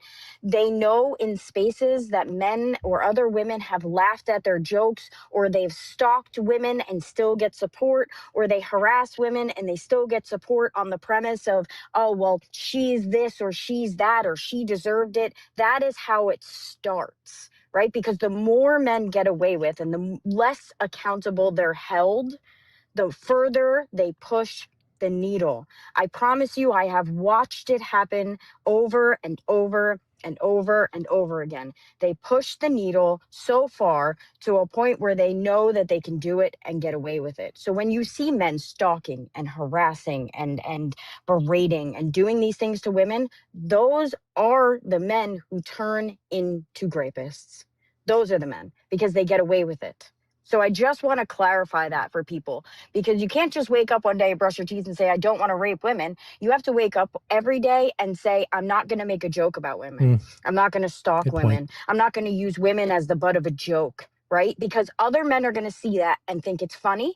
And that starts a journey, right? That starts a journey. The second thing is my space is not always for victims, because I do platform men and make fun of them, because I need other men to see just how harmful men is. It's not all men who claim to be safe. I need them to see that it is all men. I need them to see that. So sometimes I let conversations go on too far, and I take accountability for that. And a lot of the times I tell my chat, trigger warning, if you can't be here, don't be here. Because I think it's important that we hear this happening, because people live in safe spaces a lot. Other men live in safe spaces, right? And so when they hear the way that men speak, sometimes it triggers them, like, maybe it is all men. I've had men come back to me and say, maybe it is all men. I hear the way that men talk to you. I see the way they treat you. Maybe it is all men. What can I do? And that is the point of the conversation. It doesn't feel good for me to have men talk to me that way. And trust me, if there was another way, I would do it in a second. So I put myself in those positions so other women don't have to, because I need men to see how men treat women, period. So I do know that my space is triggering, and I just wanted to say that for women who are survivors, sometimes it's fucking hilarious and we have a blast because we just make them look silly, and sometimes it gets real serious, and I usually kick people. I am very big on I don't allow racists or rape apologists to sit on my platform. And as soon as I hear that, I kick them. But men are pretty gross on my platform. So it is a trigger warning. But I do love you guys. And I just wanted to say that. Sorry. That's okay. Bye. Don't leave. Before you leave, two things real quick. Okay. Two things real quick. I think what you're talking about is enabling. Like when we enable when we enable locker room humor, because you said it's like you light the match and it escalates. So it starts with enabling locker room. Boys being boys. It's just a joke. No, it's not. And just to shift gears quickly, I was commenting in your chat yesterday when we were talking about uvulas. That was very funny. Do you want to maybe share in case people didn't see it? Because I know you bring that question up a lot, and it's fucking hilarious. So chat, if you don't know, a lot of men come on my platform to talk about abortion. They are big mad that women have autonomy over their bodies in some states. They want it completely banned. And so my question is if you don't understand women's autonomy or people who can carry children's autonomy, why the fuck do you think you can speak about abortion? So I always ask them where the uvula is. I've had a man tell me it was in my asshole and it lets off scent glands. I've had a man tell me it was on top of my clit. I've had men tell me that it's in my tummy. It's part of my reproductive organs. It's I'm like, you want to just swipe out and Google real quick? And a lot of the times they run after that. But it is the most wild thing that I've ever heard in my entire life. And it's a fucking blast. It's a blast. It'll make you die. I bet in Jess's comments sometimes, like one time I'll be like, is today BOGO day for uvulas? It's the funniest thing that I've ever heard. You have no idea. I've had a man tell me that milk is produced at all stages of life. At all stages, women just start producing milk when they're a child. It happened again in another space before me. So like men just don't understand. They just don't understand. So yeah, that's funny. But all right, bye. I appreciate you. Goodbye. Thanks for being here. To work I go. Love you, friend. See you later. So much there. I have tremendous respect for any woman who holds, well, any women in general, I have tremendous respect for, but to hold the spaces, I think about Jess and I think about Monica and I think about Erica Shante. I mean, Erica takes it from all fronts. She fights off the misogynistic pigs and the fucking racists and everybody else. And we have this running joke with our friend Kristen about how she draws in these incels and the amount of things that are said to her. She doesn't live platform very much, but just in general, just the amount of just horrible fucking things that are said. Ari as well. I mean, I don't want to exclude anybody. I'm just names that are popping off the top of my head. It is just so, Danny, again, yeah, I mean, I'm not trying to exclude anybody. I think you guys know what I mean. Jesus, names that just pop in the top of my head. It happens every fucking day. Every fucking day. Every day. And to Jess's point, she does it because she's like, I got to expose this fucking shit. I'm not gonna platform that. That's the decision that I've made, right? And if I'm in spaces when you're talking to people and somebody says something ridiculous, I just leave the panel because I feel like I have a responsibility to you guys, that because a lot of people will see that I'm live on a platform and they'll follow me in there, and I just bounce. I'm not gonna do that. Once again, I want to say to men on the left, if you are choosing. I'm not saying somebody gets through and then something comes out. At that point, you have to kick them. If you are choosing people to platform who have these horrible views, ask yourself this question. What the fuck are you doing? What are you doing and why? Again, what are you doing and why? If you can't have a platform and debate space without platforming the vile people that are out there, then are you doing it for anything other than making money? Say whatever the fuck you want to me. I don't want to associate with you. I just don't. I don't want to associate with you. I would not call you a friend. I certainly wouldn't call you an ally. And you're not an accomplice because you're part of the fucking problem. You can't go away in your personal life and say, I'm an advocate for women, and then host lives or platforms or go into spaces and then be the ultimate fucking hypocrite. Please do fucking better. Stop with the fucking jokes. Stop with the humor. I was guilty of that when I was younger. Fuck, I was. Absolutely, I was. I've been called out recently. I mean, that's part of the fucking journey to not say stupid fucking shit. Not say stupid shit. I lost my temper on a day. I hope maybe she's in here. My friend Jenna. I said I was insulting to her. I was mean to her. I felt fucking like shit about it. I went and apologized. This is not about me. But that's what we need, more fucking accountability from men. And I'm so, listen, I could talk about this all day and we're going to, but I don't want to trigger people. That's not my intention here. I'm angry about this and I don't see enough movement. And Jess is right. Jess is right.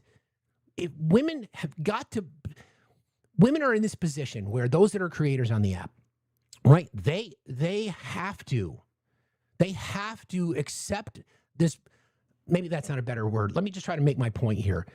Lack of a better term, just give me the grace to try to make this explanation. Accept that level of abuse they get in these spaces to expose it because not enough men are willing to fucking do it. Not enough men are willing to fucking do it.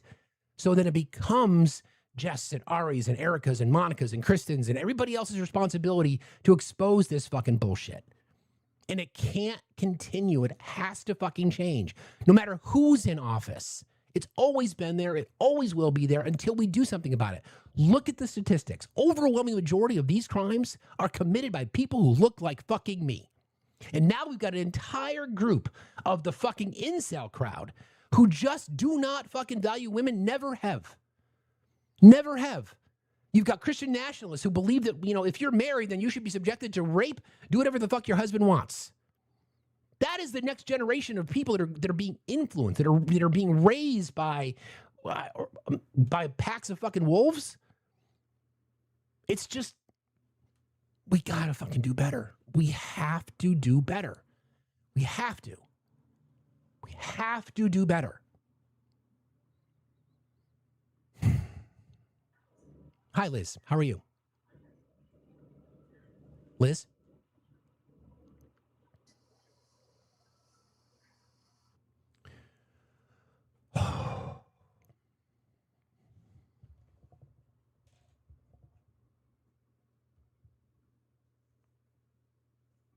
Hang on one second.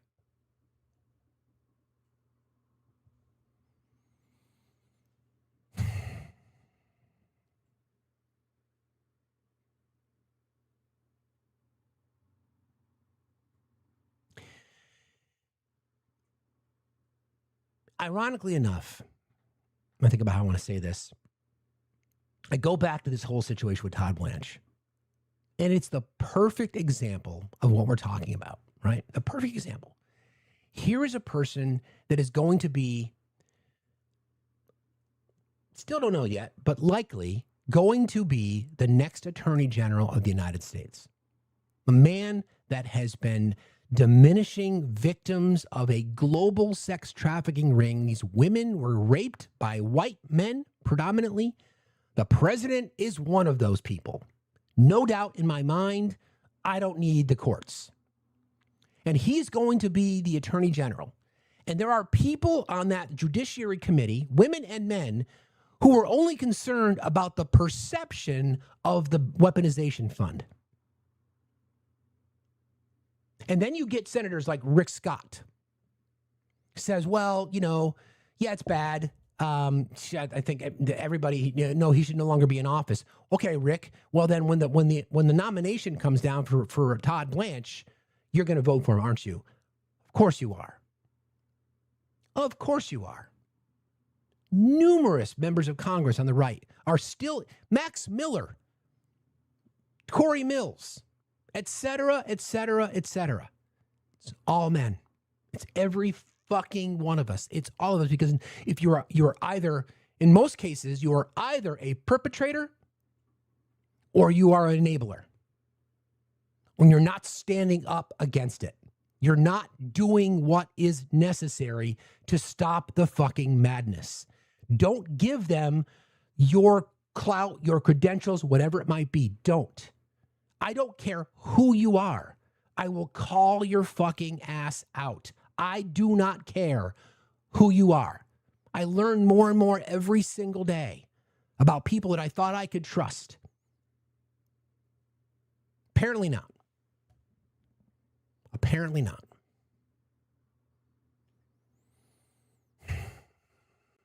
I'm not sure if any, I'll bring some folks up. I'm not sure who's in the guest box. Old Crow, evolution's a lie? Okay, Old Crow. Sounds good. No problem. You feel good about that? Great. DJ, how are you today? DJ Switchblade? Yeah. Okay, sorry about that.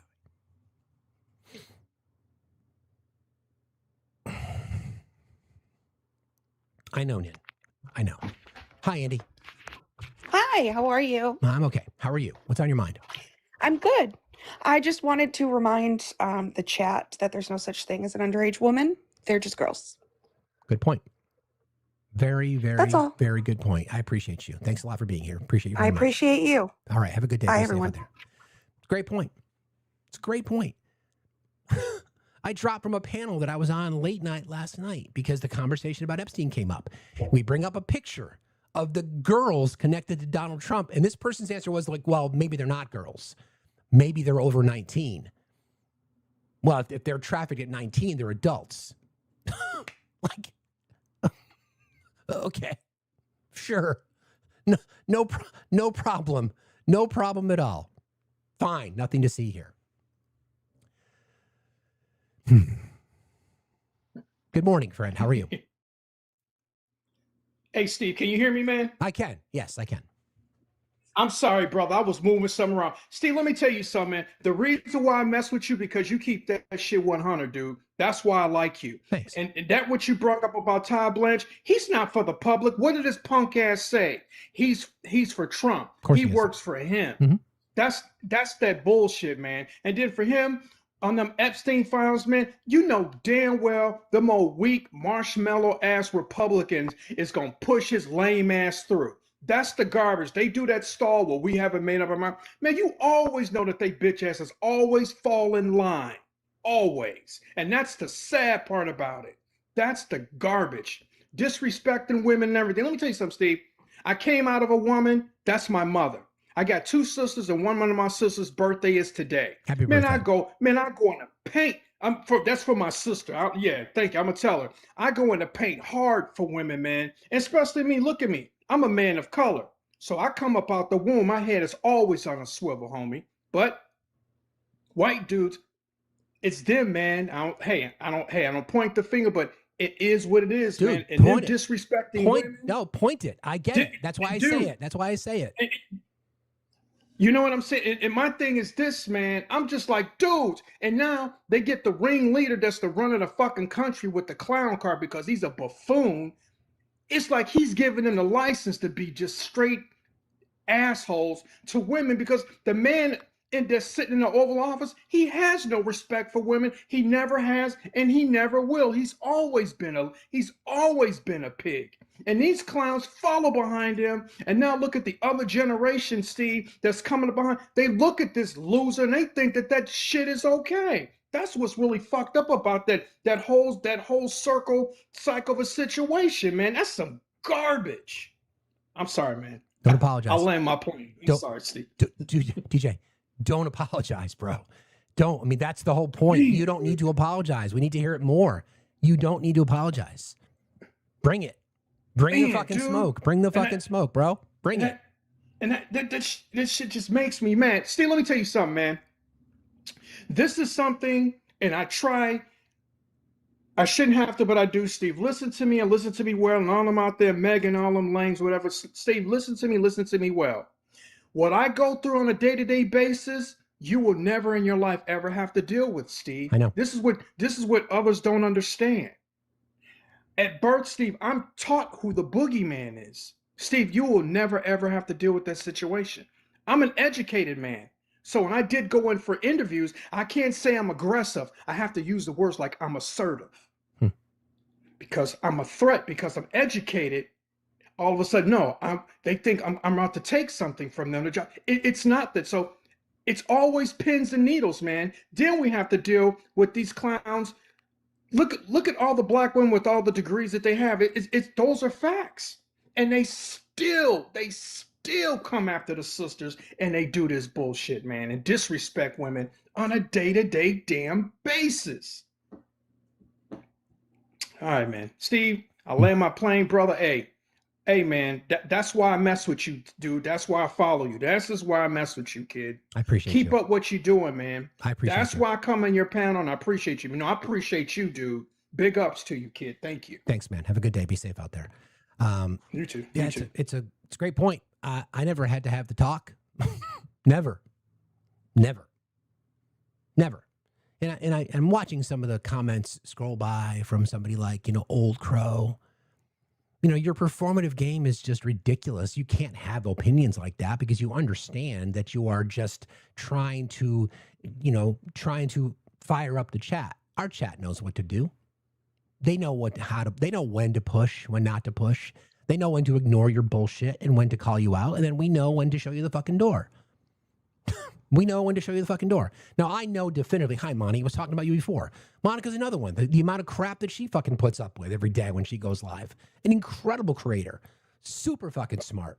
Totally repaired. Does her show in an amazing way. And what does she get? She gets the fucking trash. And she sits there and she fucking takes it. Because what choice does she have? What choice does she have? Monty, if you want to come up and talk, I'd love to have you. But seriously, it's the same fucking bullshit every fucking day. And these people, they swarm. They have their little Discord communities, right? They say, oh, I'm up talking to this person or I'm up talking to that person. And then they'll all follow suit. And they all have the same fucking script. None of them know where the uvula is either. Scent glands. That's a new one. I didn't hear that one, Jess. I heard the stomach. I heard the top of the clit. I heard all that kind of shit. But I never heard scent glands in the butt. But,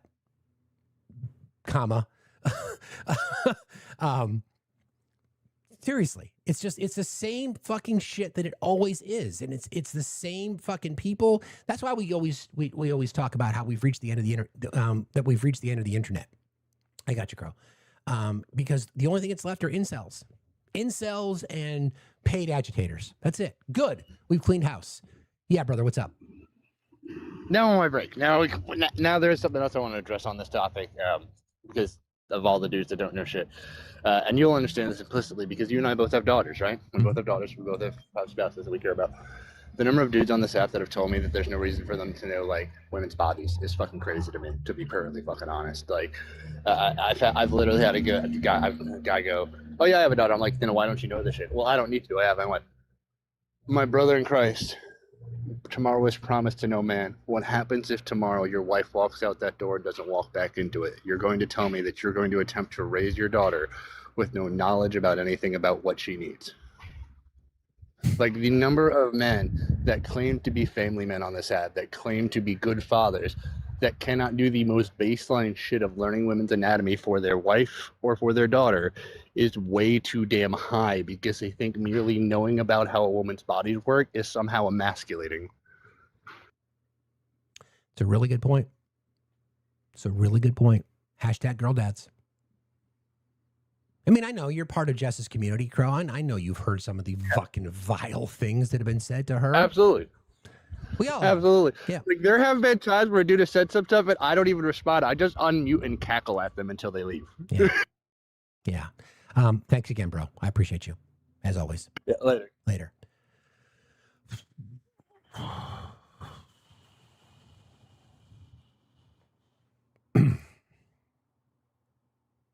I hate having to do this, but I'll do it every day. Hi, Laura. How are you?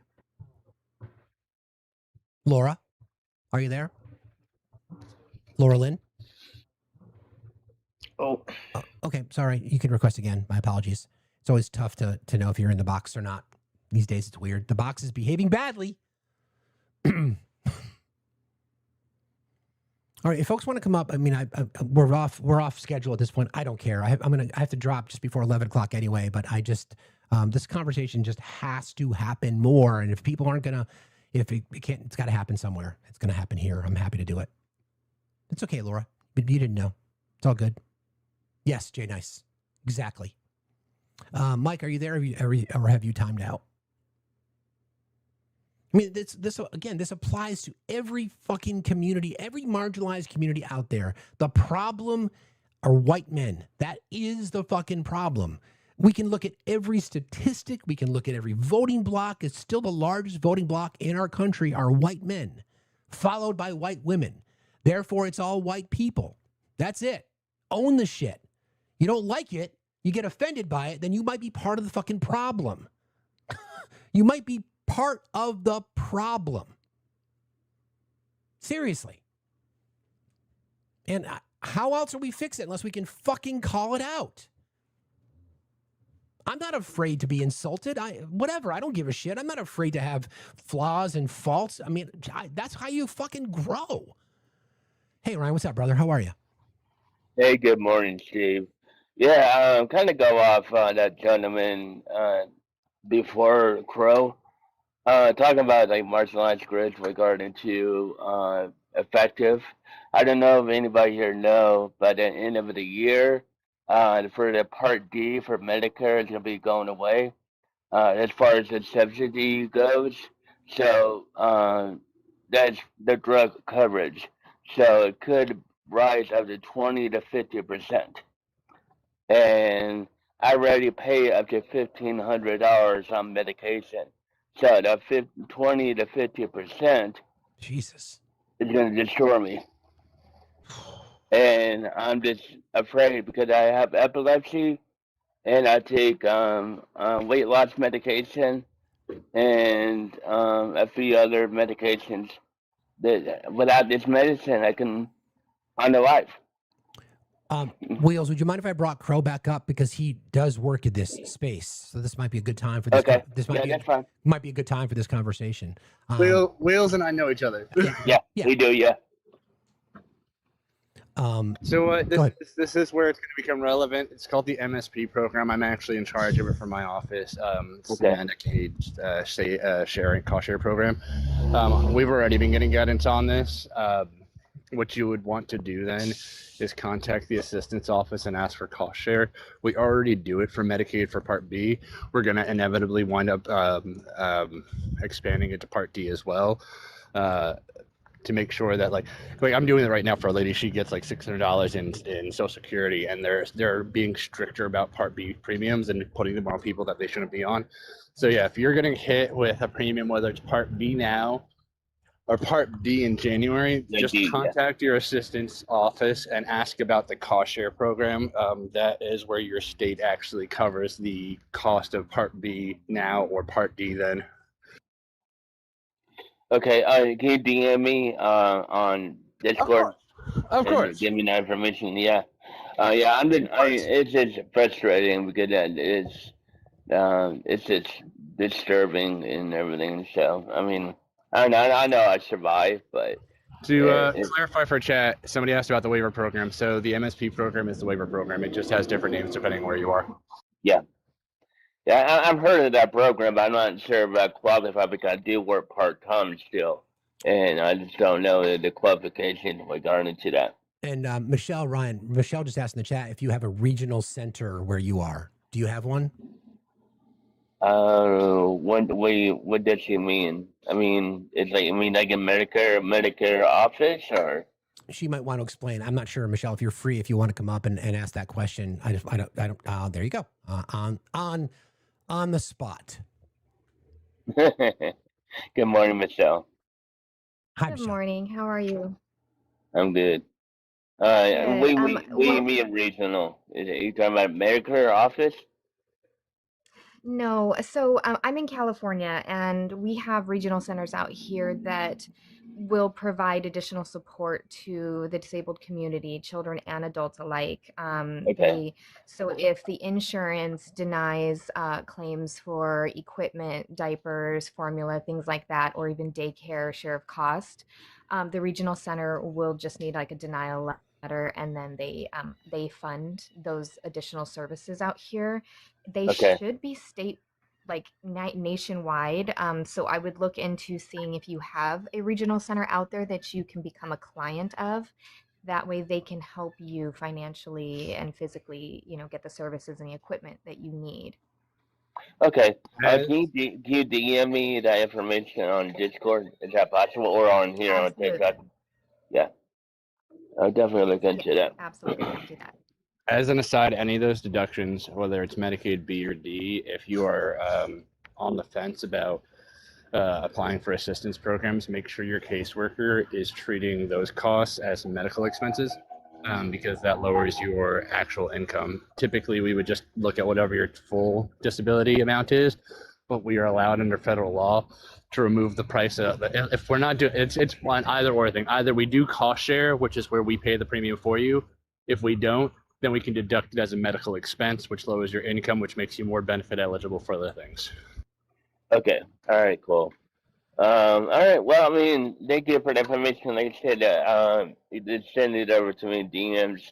A totally different thing. I just want to let you guys know that I have secure interviews with 2 running governors for the primaries in Florida. That's awesome. That's So awesome. yeah, I got it set up for tomorrow night and another night. One is independent, one's a Democrat. But guess what? None of the Republicans ever emailed me back or responded back to me. That's awesome. That is so great, man. That is so great. If we Yeah. can ever help in the future with that, let me know. Okay. I want to send you the information we can work talk on that. There's one person interested in doing a town hall meeting in Florida. So maybe I can work something out for you guys to come over here and do, I don't know, do whatever. Absolutely. Message me. Somebody mentioned this in the chat, and I appreciate the shout out. I think it's in Steve's link tree. I know it's in mine. If you go into the link trees, there is a link for a place called the Lighthouse. Yep. This is an aid server I run. It's in there. We don't do mutual aid because I'm a brokey like the rest of us. But I have so many years of social programs work under my belt that I help people throughout the entire country navigate aid programs, both at a federal level, a state level, and even locating local resources. So if you are confused by what's going on, go to the Lighthouse. We have a private ticket system, so you don't have to feel exposed about what's going on with you.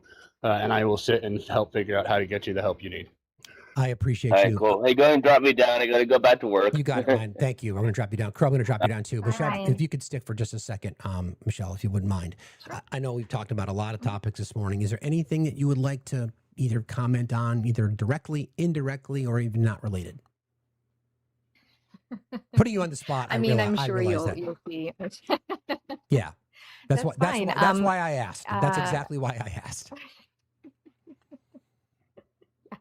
First off, FTT for kicking your live this morning because that background was fucking awesome. I know, right? They're just triggered. That's why we call him Legend. I loved it. Yeah, agreed.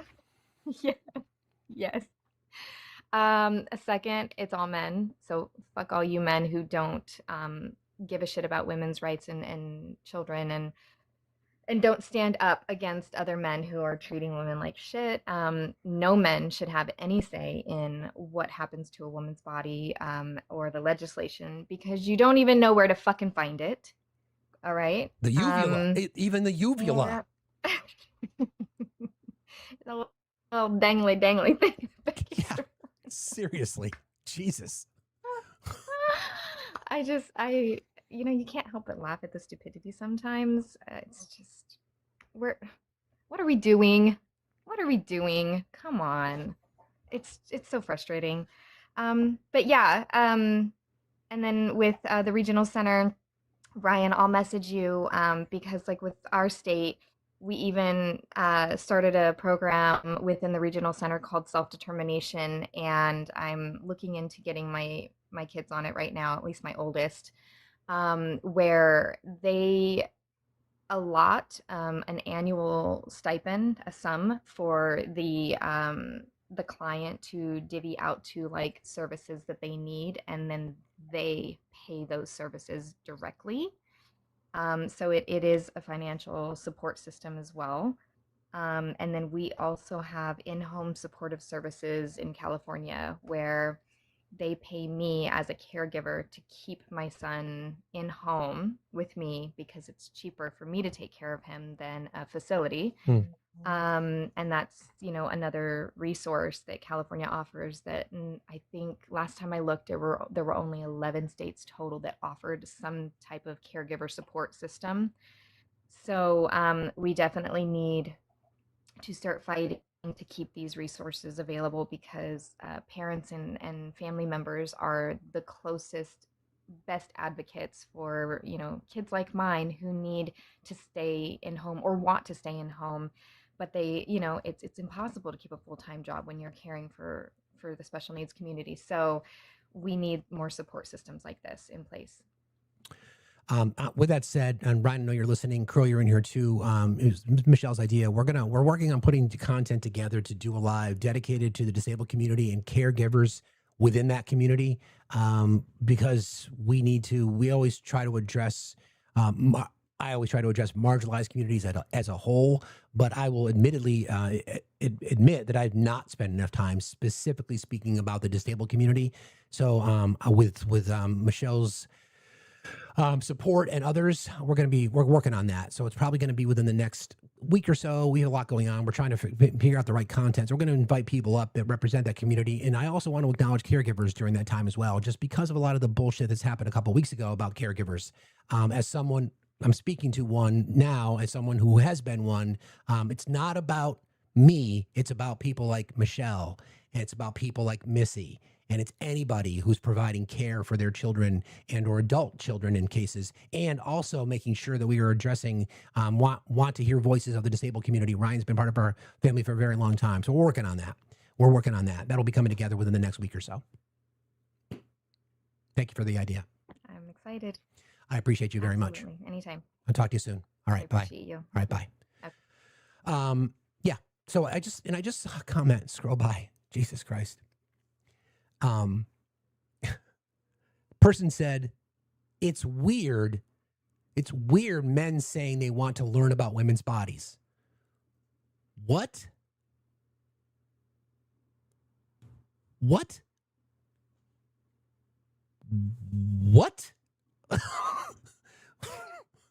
I mean, huh?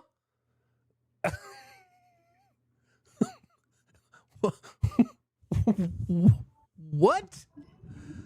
Hi, Ren. How are you? Hi, I'm doing all right. How are you? I'm about to run and get my nails done, but for that guy who just said that it's weird to know about women's body parts, where's our weenus? Yeah, and go look that one up. And the uvula.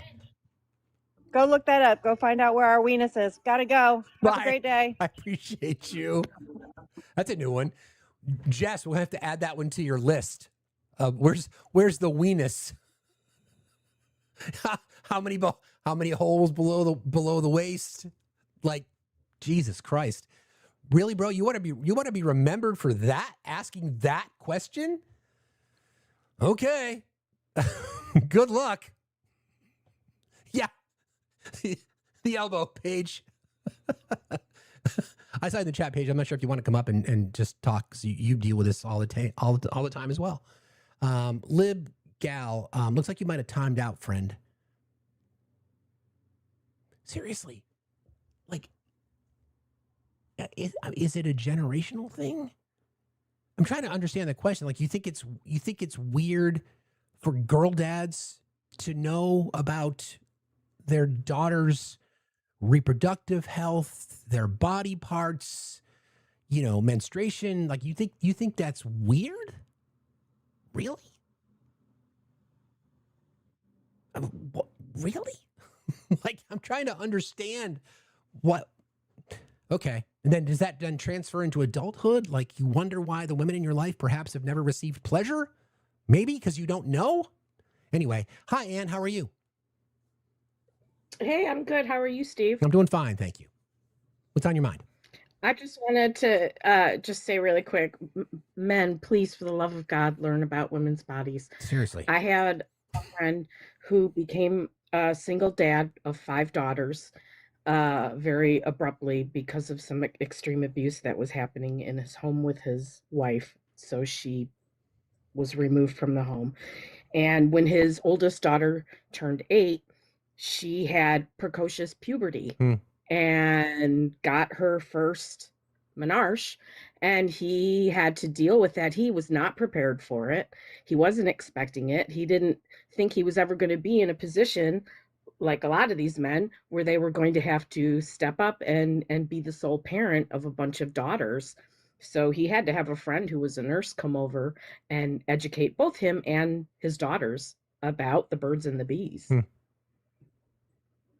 It happens, you guys. You got to pay attention. You don't know. Your wife can disappear tomorrow. And you got to step up and you better be ready for it. Be prepared. And thank you for that. I appreciate you for being here. Thanks for your voice. Have a good day. Have a good day. Be safe out there. Yeah, I remember getting the phone call from school. I remember getting that phone call, right? I mean, I can, whatever. The more conversations you have, the better it is, the easier it is. It's not always comfortable, but make it comfortable, right?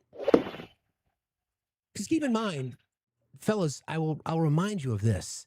The more willingness you are to have what to you might be considered an uncomfortable conversation with your daughter, the more likely they are to share things with you. Isn't that what you want? Isn't that what you want? You're the one that are making it uncomfortable, not us. You guys are. It's weird. Hi. Hi. Can I just add to what you just said? Men. If you are showing that you are emotionally mature, you can have these conversations without turning red, and you don't flutter at the word orgasm. You're more likely to find a stable relationship because women want that. We want to know that you know our bodies, you understand what we're going through, you empathize with what we can do as women and what our bodies can do, and you're emotionally mature enough to handle that shit. Fucking sexy. Total turn on. Just saying. Gets us wet.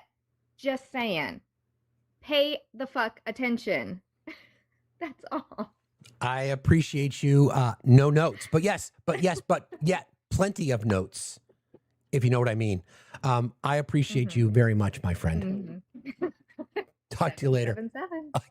7777777. Bye. Thank you. Appreciate you. Right? I mean, seriously.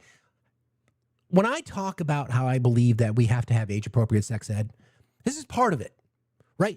People in the United States, whether it's Puritan fucking influence or the church or whatever the fuck it is, what are conservatives so goddamn fucking afraid of? You don't want to talk about orgasms? Remember, I did that video a few weeks back where there's a gentleman who's a red pill influencer, flat out said that if men pleasure their partners orally to the point where they achieve toe curling, then your partner in that case will consider you weak and she won't respect you anymore. I don't think that's true. I do not think that is true. Yeah, that's part of exactly. That's part. Yes. You guys are like, no, wait, you can find the video.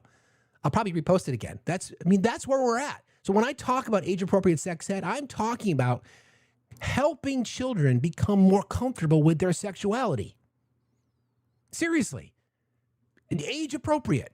So conservatives, I want you to hear what I'm saying. Age appropriate. Like, for example, proper names for body parts. What good touch, bad touch is. As they get older and older, Everything then becomes about consent. So stop being so fucking uptight about all of it. Jesus Christ, people are so fucking uptight, and we can certainly blame it on large chunks of the puritanical influence, especially over, well, you know. Yeah, that's the incel crowd. That's the incel crowd. Especially good touch and bad touch. Yeah, exactly. Ray Rain, are you there? Proper names like Johnny and Susie. Right. Listen, there are adults in this space. There are adult women in this space. I've heard them reference their vagina as their hoo-ha. Okay. It's a vagina. It's a penis. It's an orgasm. Right? It's oral sex. What the fuck is here we get this music shit. Why is it so difficult to have those conversations? Seriously.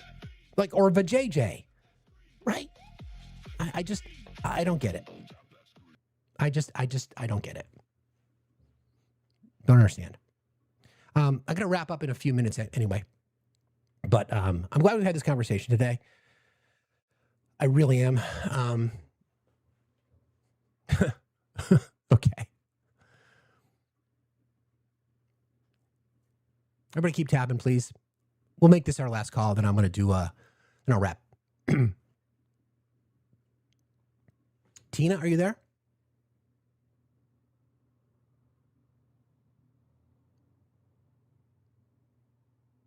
Oh, I see Kima. I always like to talk to Kima.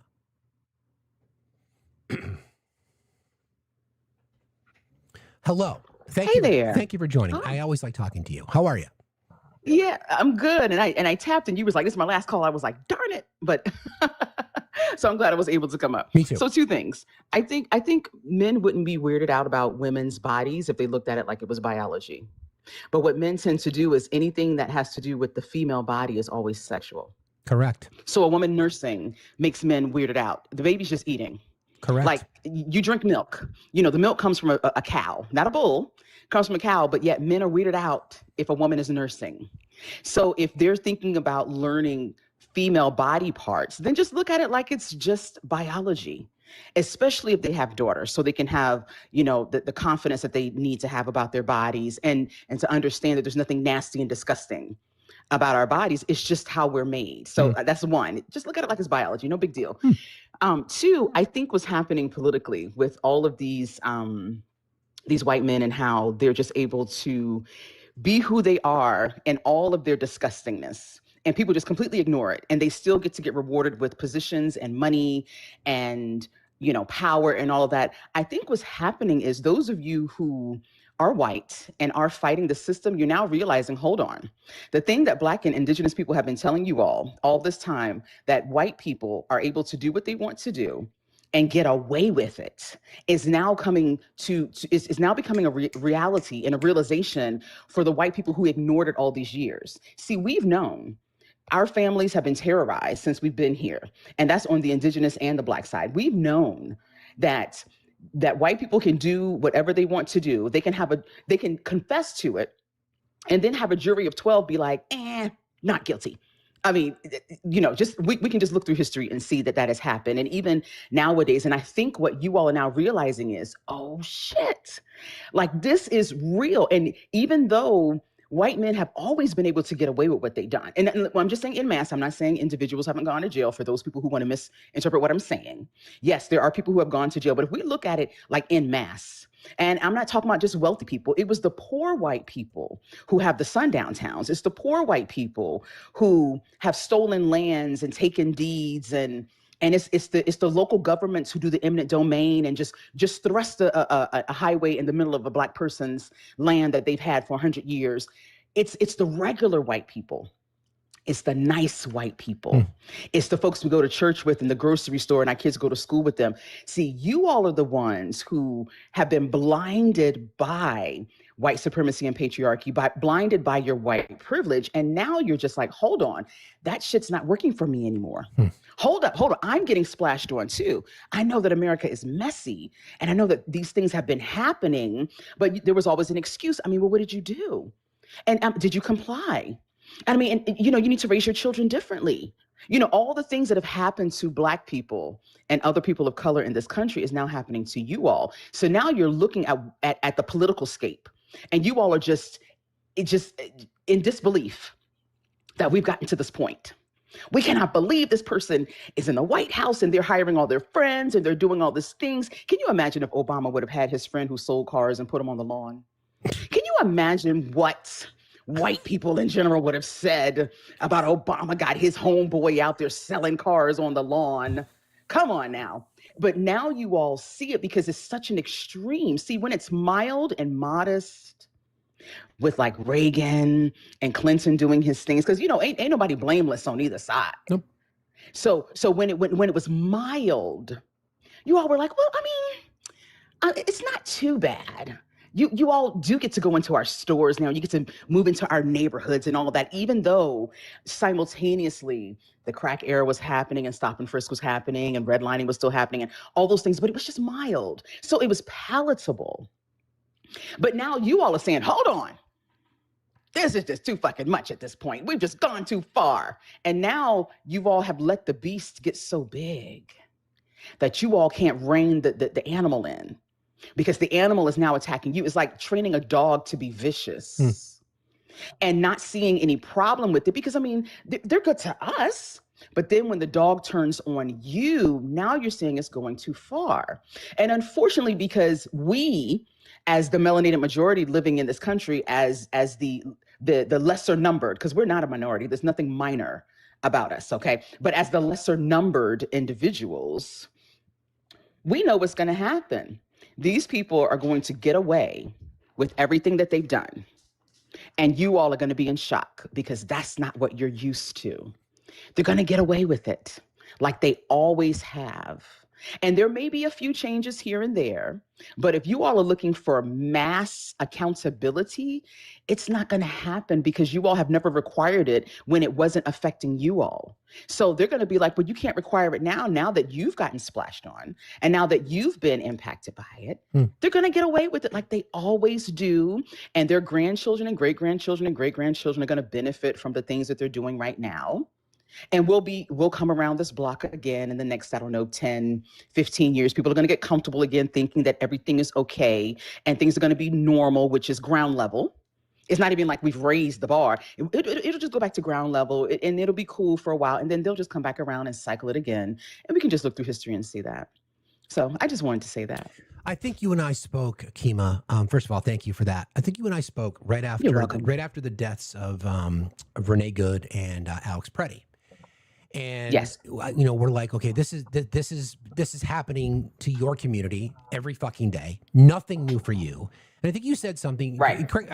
I'm maybe paraphrasing, but you said something to me like, this has been our lived experience every day. So now the expectation is that white people will get upset about this and do something.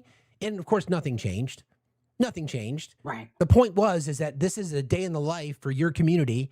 And it happened to white America at the hands of white America. And what's changed? Hello. Exactly. And then what's changed? Nothing other than blame Alex Preddy and Renee Good. Right? Right. Yeah, nothing's changed. And you all are screaming from the rooftops about these files and these people who are being nominated. And they just put one raggedy person in office and gets rid of them and put another one and gets rid of them while all these people are collecting their checks. They're creating policy that's hurting everyone. They're creating all of this damage. And nothing's going to happen. We're gonna elect another person. We're gonna hire. That's what an election is. The election process is an interviewing process. And I think if we look at it for what it actually is, maybe we'll take it more seriously. We, the public, are the interview panel. And these people work for us.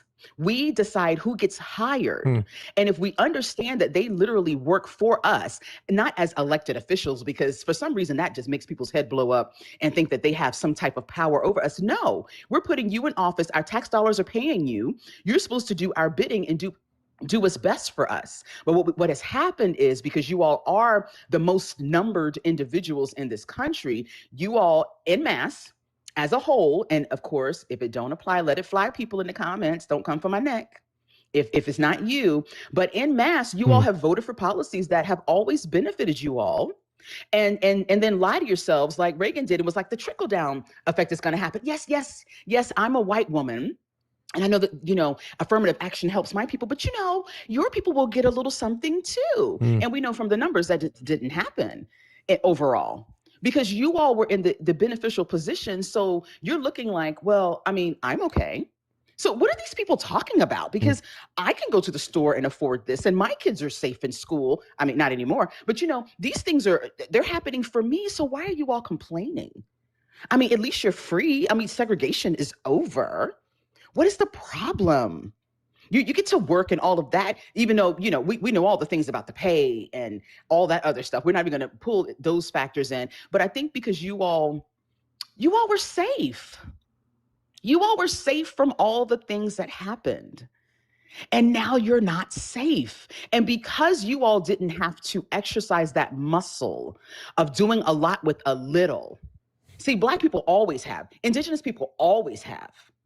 Even our Mexican brothers and sisters, and I'm specifically saying Mexican because they're the ones who are really targeted more than any other Latin and Hispanic group. So I'm shouting out my Mexican primos and primas as well.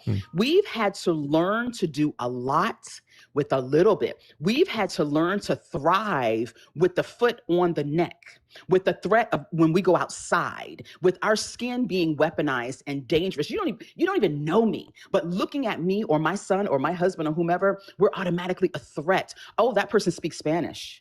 Oh, they have brown skin. There's a problem, but you can have a white Spaniard speak Spanish, ain't no problem. So it's not the language, it's the amount that the language is coming out of. Come on now, because nobody has a problem with a Spaniard speaking Spanish if they are a white person. But let a brown skin, black skin person speak Spanish. Now all of a sudden, we got to call those frozen people. There's something going on. But see, you all don't have the muscle to be able to thrive with a little bit because the world has been positioned for you all to thrive no matter what. Even when you were lazy, even when you weren't working, even when you weren't being a productive citizen, your whiteness has been your card and it's been a benefit. So we know how to thrive under duress. We know how to thrive in extreme situations. You all don't, which is why y'all lose y'all fucking minds. You all just like, oh my gosh, what is happening? The sky is falling. And we're like, child, the sky be on the floor for us forever. We know how to make $1 out of 15 cents. That's what we used to say as kids in one of our little hand games. We know how to make $1 out of 15 cents and make that stuff work and put our kids through college and eat every day and do a lot with a little bit. And you all don't as a whole. So this is freaking you all out. And it's because it's new for you. It's not new for us. Imagine if Max Miller, you know the name Max Miller? I've been talking about him for the past few days, congressman who alleged. Imagine if Max Miller, a sitting member of the House, was a black man. Can you imagine if any of the people who were doing all the things were primarily black? I know that there are black offenders. We know that. But we also saw, like, after the election, how the ones who were the bootlickers got kicked. They were the bootlickers the first and second term and thought that they were going to be on the inside crowd. They sold their people out, sold the American public out, and then they got kicked out. But can you imagine? I mean, we can just look at Diddy and R. Kelly. Like, we can't get away with that. We can't get away with the atrocities of doing things as men or as black people or as black women that you all get to get away with. Can you imagine if a black woman was the Speaker of the House or whomever, or she was, I can't even think of the position. What's her name? Levitt's the chick who just went on maternity leave and came back. What's her name? Caroline Levitt. Yeah, that's the yes. Can you imagine? Yeah. Yeah, that's what it is. Can you imagine if a black woman was up there being sarcastic with the media, shutting people down? Can you imagine if a black man was the president and calling people stupid and piggy and fat and mimicking people with disability? Can you imagine? No, we can't, because that would never happen. No, we can't. We can't, because we have to be highly educated just for people to be like, well, is your degree real? Did you really go to Stanford? I mean, are you sure you went to Harvard? Oh, that was because you were DEI. Yeah. So we can try to imagine, but we would have to use ChatGPT because there's no way we could fathom any of the things that white people are doing in the political scape right now. Black people would never, ever, ever get away with. So we couldn't even create the idea in our head because it wouldn't even make sense. We would look at it and be like, no, that's not it, because they wouldn't do that. We wouldn't even be allowed. Real talk. We wouldn't be allowed. I appreciate you so much. Thank you so very much for your voice, friend. You. I really appreciate you. Thanks for jumping in today. Be safe out there, okay? Always love coming up. See you later. I'll talk to you later. All right, bye. Love talking to Kima. I'd love to continue this conversation, but I do have to wrap anyway, so I think now would be a good time. Our friend Danny is live. Danny 7th, please go rate her, tell her. And I would like to ask everybody, there's 879 people in here. Danny gets a good audience, but could you all just swing on by, spend some time, just get in the chat? And I want to ask everybody, I want to piggyback on what Jess said earlier and what we'll be talking about all morning. There are women on this app that are doing the fucking work, that are calling this shit out, and they sadly struggle to get a big audience. So if I can ask you all, please, to keep that in mind. If you're scrolling through and you find a woman creator, just stay for a few minutes and listen. Try to learn something. It's Danny 7th, DANI 7th, Danny Cook.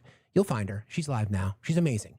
DANI 7th, Danny 7th. She's incredible. Thank you, everybody, for today. The conversation went in a direction that I'm really glad it went. We'll have to have these conversations every single day, right? Tonight, we'll be back at 9 o'clock Eastern time for That's a Wrap. It'll be debate night as well. We'll try to see how that goes. Like I said, I have general guidelines, general rules that I will stick to. And if it doesn't turn into debate night, then we'll just do our regular show. That's a wrap. And then tomorrow morning, we'll be back here 8 o'clock Eastern time, but we do have to leave a bit early because we're heading to Boston to see the Sox play.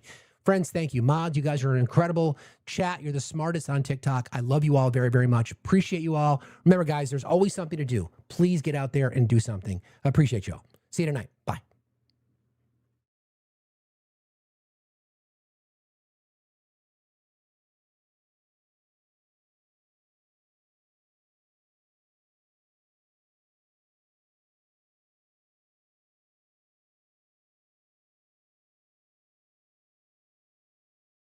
So the new horses that just opened by the bridge with the gold, that was the way they were many years ago. Now they look better than they did many years ago. But these monuments look better than they did when they were originally built. Not just a little fix-up. We made them the way they were plus. And everyone's so proud.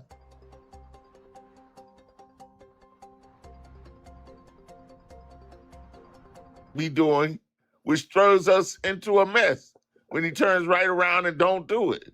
You know, you create more chaos when people can't be assured that your word has some value. His word doesn't have any value because he says he's going to do one thing and doesn't do it.